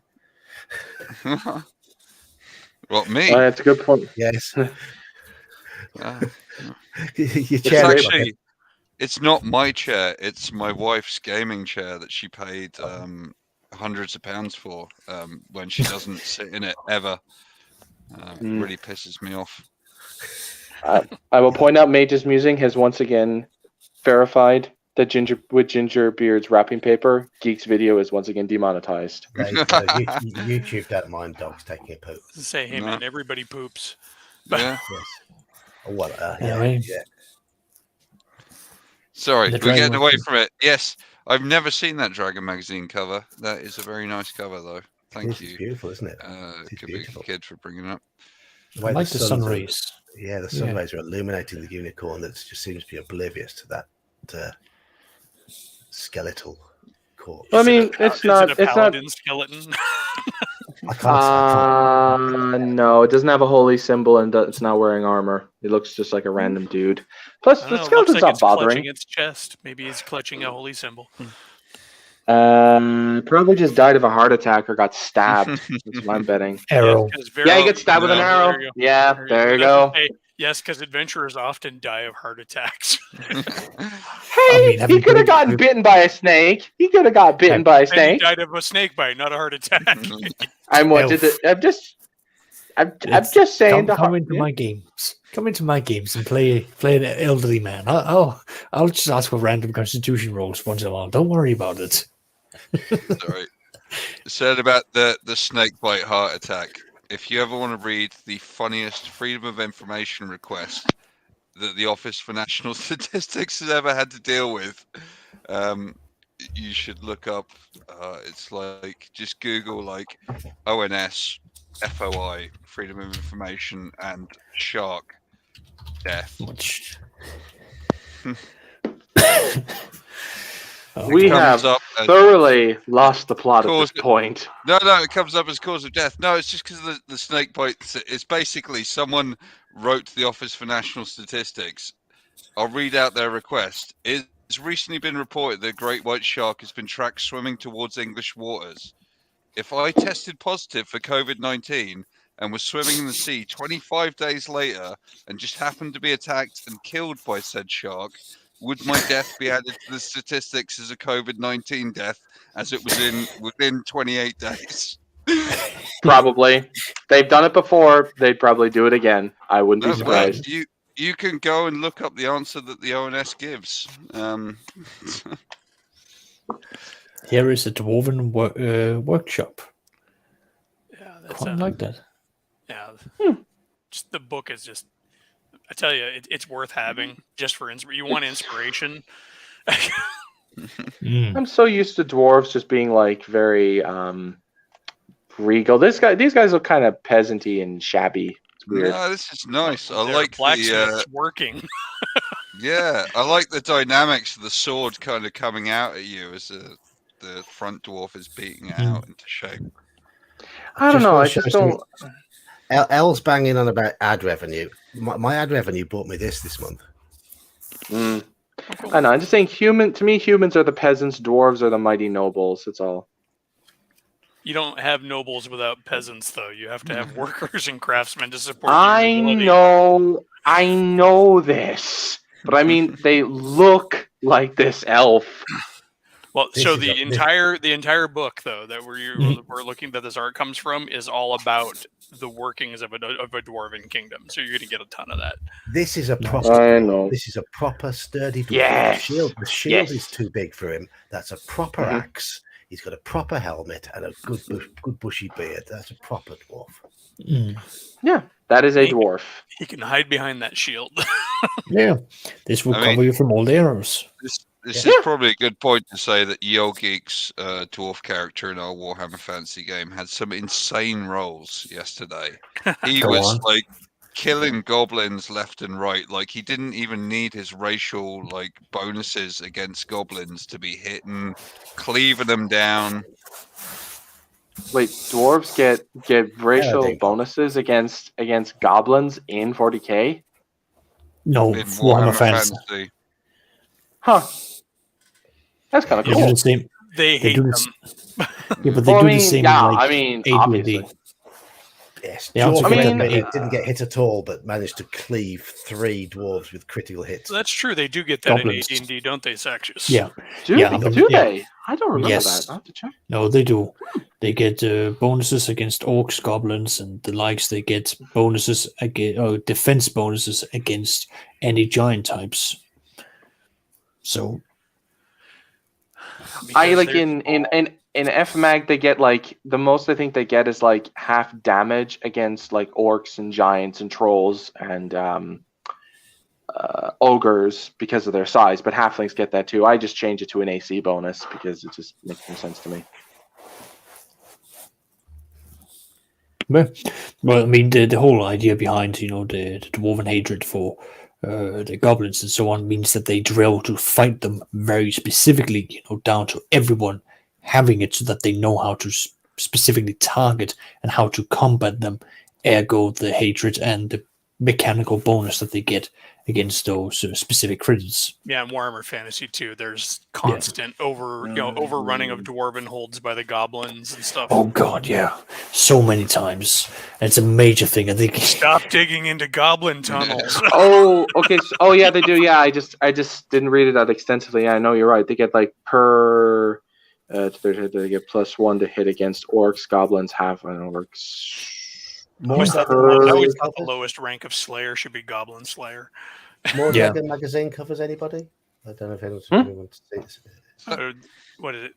We got 126, I think he mentioned. 83, 86, and 89 as well. All right. Dragon 86. I'll broadcast it. People send it to me. If that makes it easier. You do seem to have a PC that's nice and quick at doing this, whereas mine just goes chugga. All right, so there's 86 was one of them. Oh, we have a Halakar joining us. 83, Ooh, 86. yeah, he was At this there. He was point- there for At this He was there point, for ages. Greetings. Hey, hello. This is a good chance for me to trade out because I should probably go to bed. 'Cause yeah. Bye, Ginger. Yeah. It's been good talking with you all. It's been lovely seeing all the artwork, and yeah.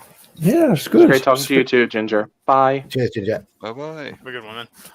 Trying to find this 83 here. Oh, Good. Okay, got now a that he's big- gone, we're gonna talk. We can say all kinds of mad shit behind his back. Okay, so I've got the Art of Dragon magazine. Here's the 3-picture spread I was talking about. Yeah, it's the chessboards, right? Oh, that's so beautiful. Yeah, that was my very first Dragon magazine, and those 3, I just love them. There's an Errol Otis cover, isn't there, from one of the earlier Dragon magazines of a really Cthulhu-esque monster. I might have it saved somewhere. I'll have a look. Keep talking amongst yourselves. All right. Which one? Well, 126 is a great cover. If I can actually get this to pull up.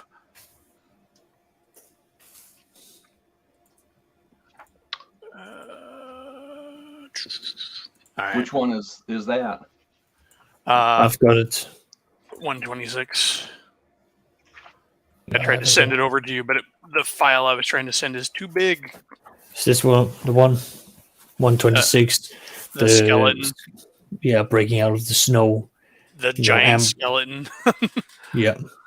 Should be Yeah, seen that's a here good for. I quite like that one, yeah. Oh, yes, Is that I've seen this one before. Yes.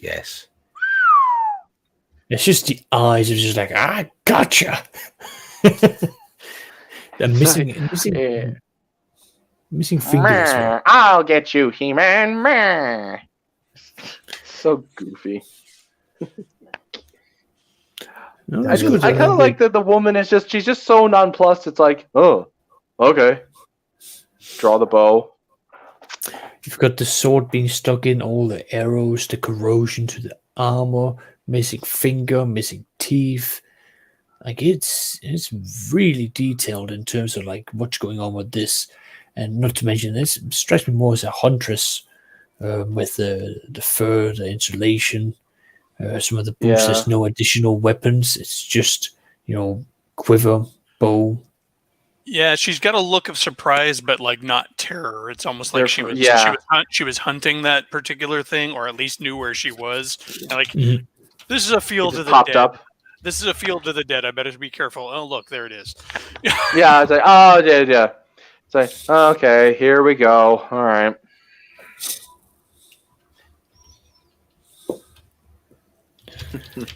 All right. Yeah.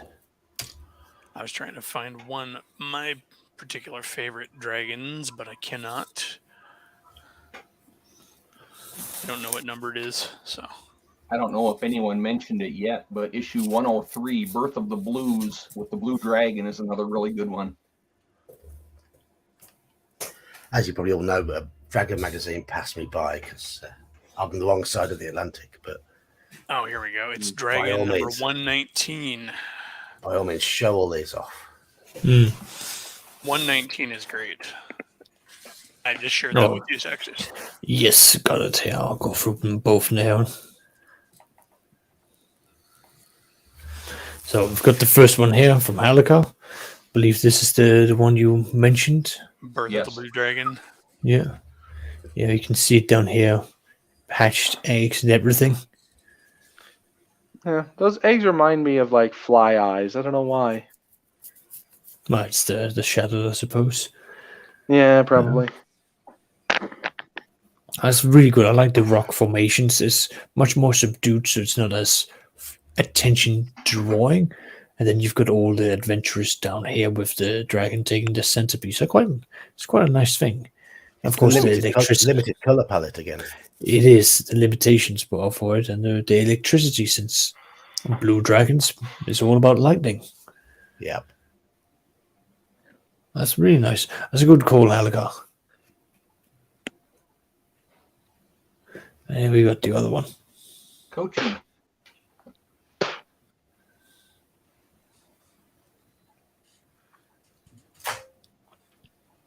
Didn't this guy here become like a demon lord in 3rd edition?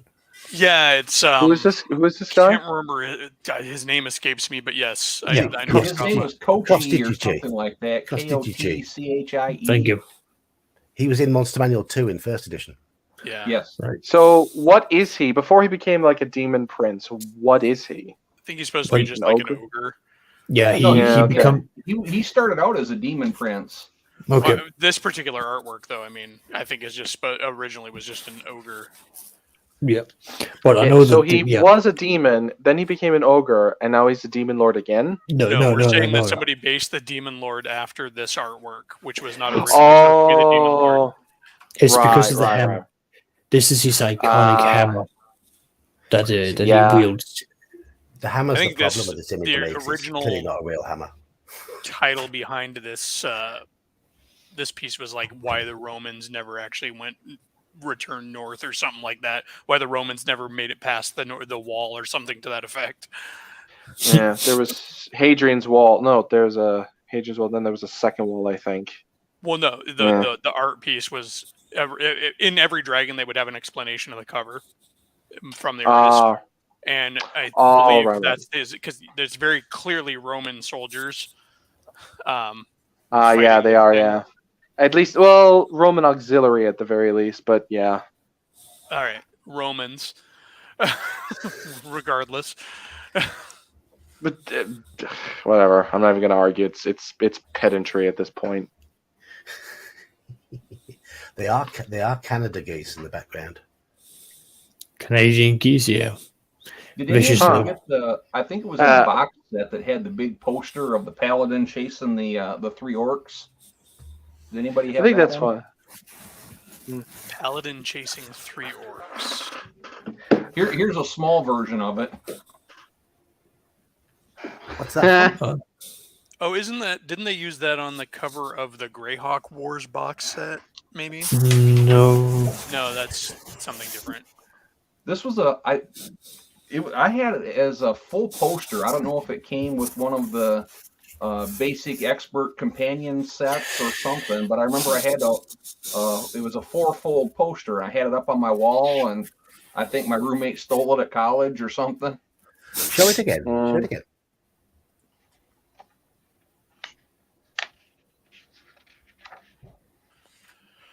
If you had access to Dragon, though, you had infinite inspiration. Every cover is a call to adventure or an encounter. Oh, good grief, yeah.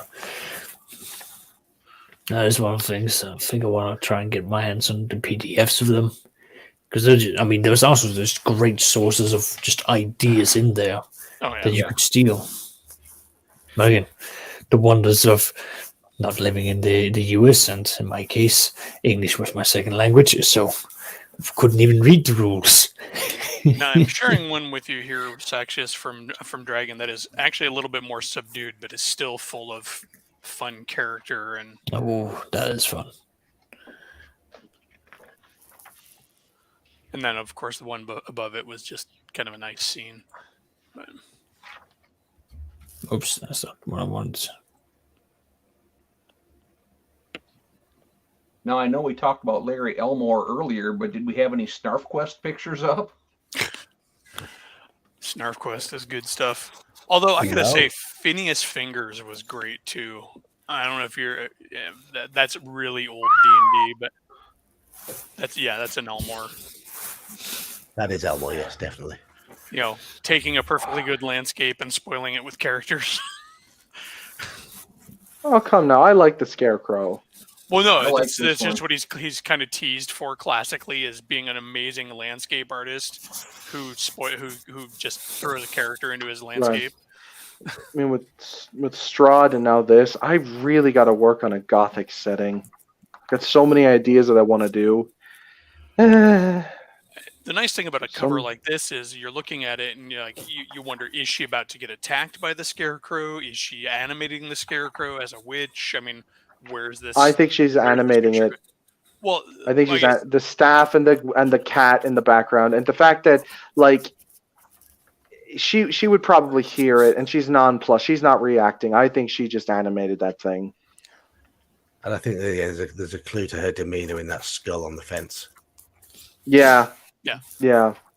But again, and plus the fact you could interpret it in different ways. Yeah, if you you could. wanted to. Yeah, that's true. It's an isolated Classic area. 80s haircut as well. Nobody's living in that shack in the background. No. Well, she could be, but nobody's living in the immediate area apart from her, probably. Well, as say with the holes and stuff in the roof, nobody is willingly living in that shack. I mean, like, if she's a witch, which she likely, if she's a witch, which she likely is, like, I mean, it's the best she's got because she's been driven out. I don't know if she's able to animate a scarecrow. I'm sure she can fix her roof. I didn't say she was a good witch. I just said she was a witch. This is probably the best she could do.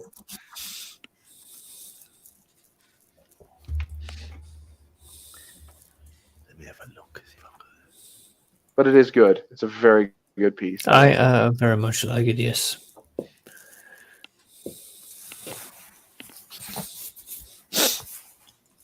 Let's see. Oh boy. I'm looking for some good Cthulhu ones. Yeah, just all this old school stuff. I'm looking forward to the cover Thomas of Horror on coming the out. Orient Express is good. If I can just find that. Have you seen the proper cover to Deadlight? Deadlight. The original Deadlight. Yeah, the original Deadlight scenario.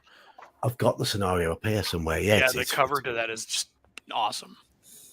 Let me see if I can find it. If not, I'm sure I can find an image here. I got it. Oh, yes. Here we go.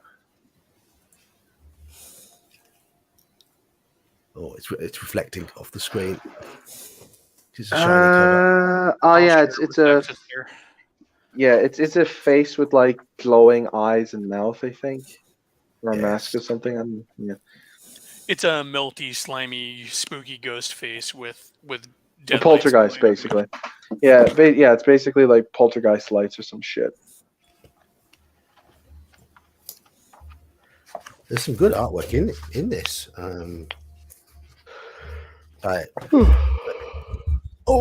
It's getting late, isn't it, for us? A little bit.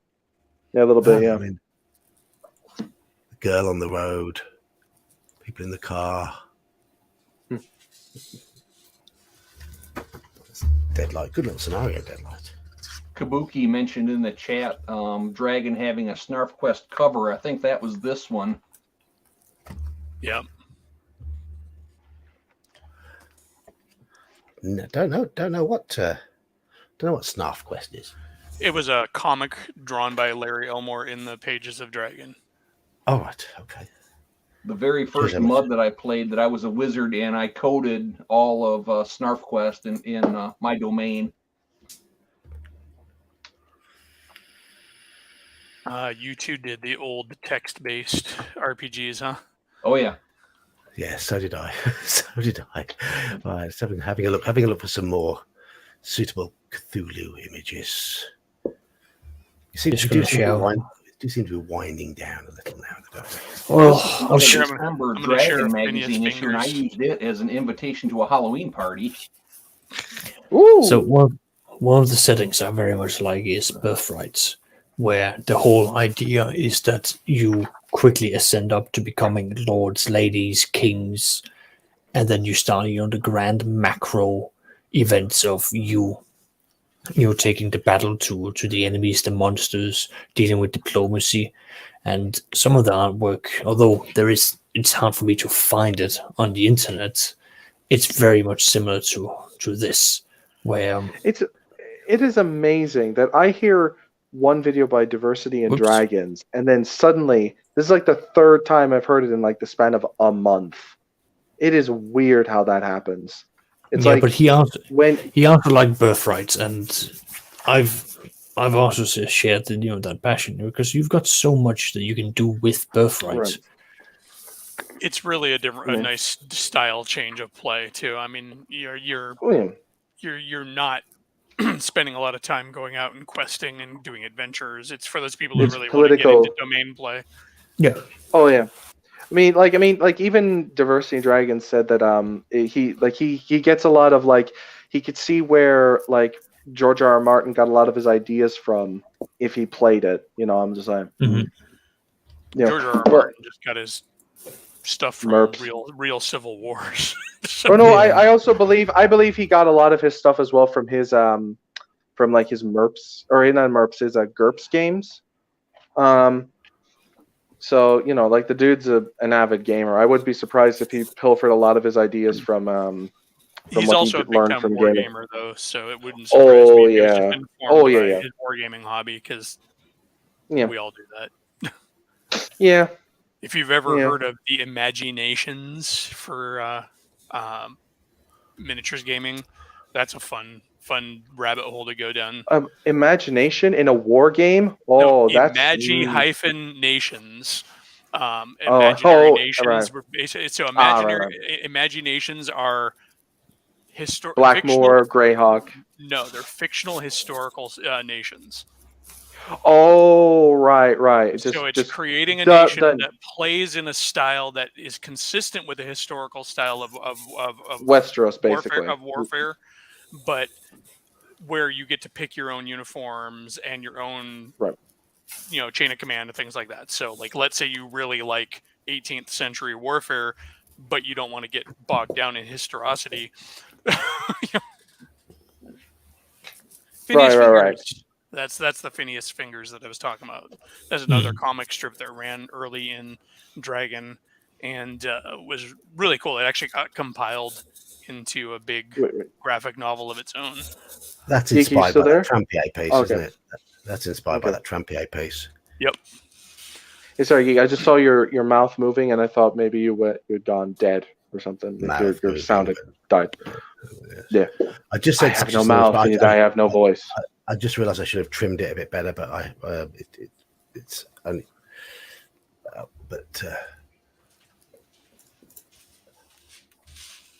Sorry, do you need me to bring up anything else? Or no, have you just received one from me, Saxius? Yes, I've got it here. Green and Pleasant Land. I haven't trimmed it. There's only there's half a page of white, unfortunately. But Green and Pleasant Land. Yes, it's a Call of Cthulhu one set in England. Huh.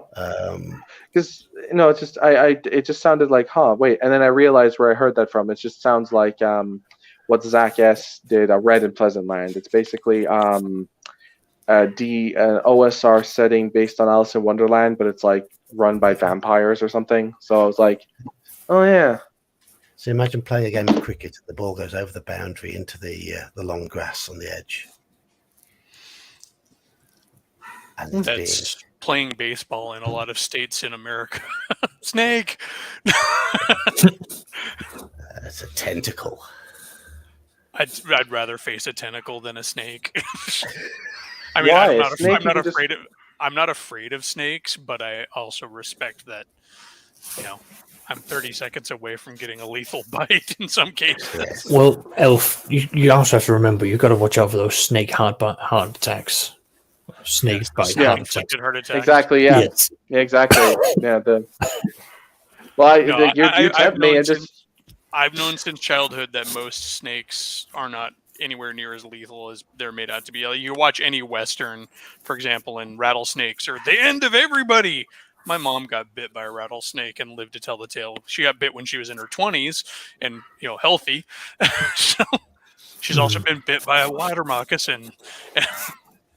I mean, you wouldn't want to get bitten by a brown. And she's still alive. So, yeah. Well, you wouldn't want to get bitten by a brown snake or a black snake, man, because you get bitten by one of those, you're not going to have a whole lot of fun. Your skin will fall off. It's not fun. Well, yeah, no, I like it. By Ken Kelly or Rowena, they were both pretty good. I used to have collector's cards of their artwork, little baseball card sized ones years ago. Rowena was good stuff. I used to have art books for her and Chris Achilles or Achilleos or something Achilleos, like that. Yeah. And let's not forget Mobius.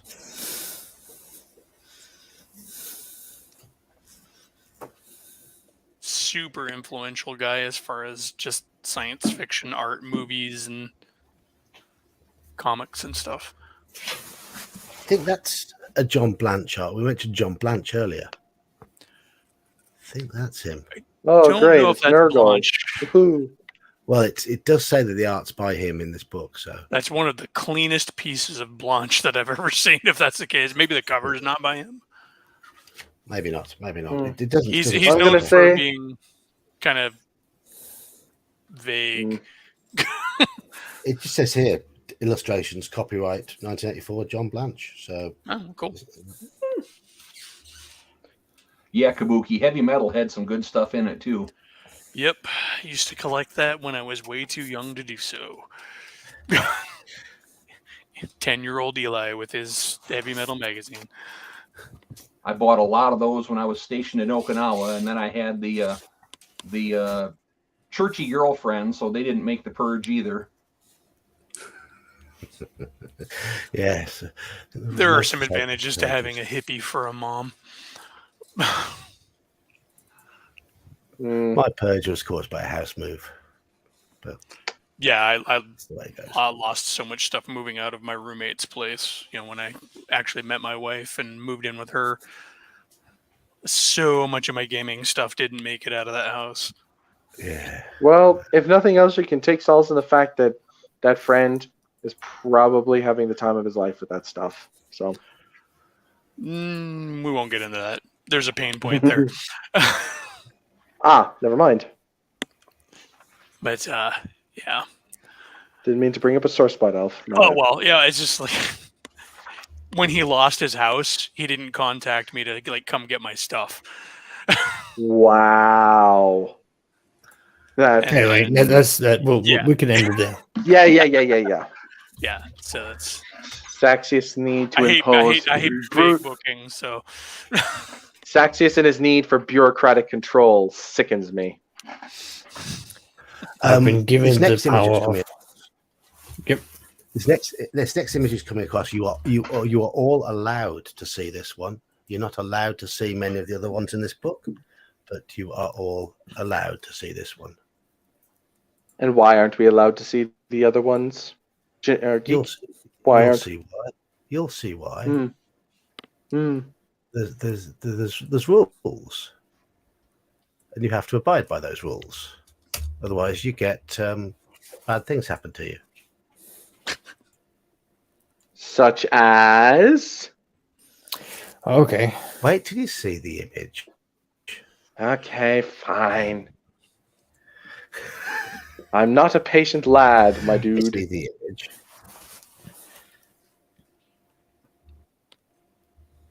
But yeah, have any of you guys backed Tana's Here build? we- Just out of curiosity. Here we go. Here we are. paranoia. Oh. Never mind. I am always friends with Friend Computer. Yes. Look at those smiles and those silhouettes in the background. See, you're allowed to see this image because it's the players section.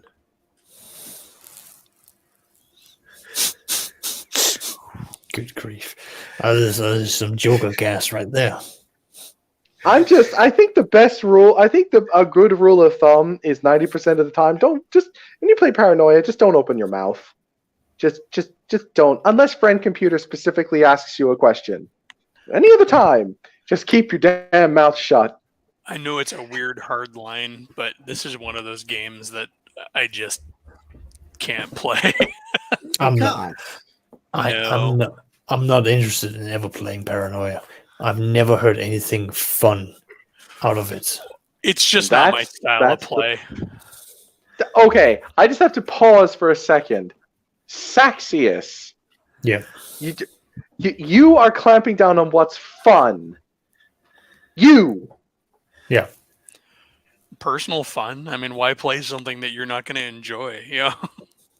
Well, I mean, he's so adamant on inflicting as much pain and misery on his players. I just find it hilarious. Because that's my style. And as a player, that's what I would find fun. I mean, anybody who wants to play it, be my guest. I'm never going to tell you what to enjoy, but it's just not for me. Oh yeah, I've never played it either, and I don't have the Machiavellian mind for it. So I think it'd be highly entertaining to run a session with you involved in it, DK. I think it'd be very, very. I would be dead in like 5 minutes. Yes, exactly. That's what. Because I am That's why I am too nice. Because I am too nice, and I don't know how to keep my fucking mouth shut. Well, Yes, Elle has got me cornered. Human occupied landfill, where you can play a snack cake as a character. Yes, things Elle, like No, this. he just likes his players to be half blind, crippled from the waist down, with 3 copper pieces, a rusted dagger, and tetanus, and they have to fight a dragon. Good Elle, luck. I've just checked page 230 of my Dungeon Master's Guide. It's exactly the image I thought it was going to be. A bit of side boob and succubus looking. I like the coily over succubus soldier. better. Yes. Tasteful. Yes. Right. Certainly an image that stirs the imagination Oh, for young boys. A lot of people do the Fiend Folio heat, but this is my favorite part of the Fiend Folio. What is that? The Boris Vallejo style painting picture there. It's not a painting, but it's I have almost heard- Boris Vallejo style. Page 60 in the Fiend Folio. When I was a teenager back in the 80s, I wanted to buy a big van and have that painted as a mural all across the side. What page was it on the Fiend Folio? 66? 60. Oh, page 60. I don't know. I've heard nothing but praise from Fiend Folio. Is there a huge contingent of people who don't like it? It's It had a contentious book. It had a very different art style, and I mean, it was Russ Nicholson, and his big pieces of art. Some of them are absolutely fabulous. There's a picture of, I think, is it a revenant or a crypt tomb, which is just superb. But, The monsters are pretty damn evil and weird. Yes. So a lot of people don't like it because it leans into, I wouldn't quite call it gonzo, but it's definitely the kind of the weird, horrific angle of fantasy. Yes. Monsters are evil. There is one lawful good creature in the entire book. That is that the one flump? lawful good creature too many. The flump. Yep. Flump. Yep. The flump But is the it's got only the lawful creature. the Penangalan, which is a fantastic monster. Oh yeah, Filipino vampire. What is that? What's a Oh, no, Penangalan? Indonesian, excuse me. The Penanggalan, it looks like a woman by day, and then its head separates with all of its entrails by night, and it flies around and attacks you like a vampire. That's an Indonesia, like a Pacific island monster, I think. It's an Indonesian Yeah. monster. I mistakenly said Filipino at first. I was confusing it with the Aswang. Well, I mean, it's not. Those mythologies probably blended together because they're fairly close to each other, you know. Well, just So- vampires are kind of universal. However they appear is just the main difference. Yeah, if Well, they I played mean- too much, they had to soak their organs in vinegar so they could fit back in their body. That was always fun. Yeah. It's also the book that brought us things like the Carbuncle and the Al Mirage and Carbuncle? What the hell's what the? I haven't read Fiend Folio. the I've only, like, Carbuncle is glimpsed it. basically a horned armadillo with a precious stone on its head. That's funny. Oh, it's hilarious.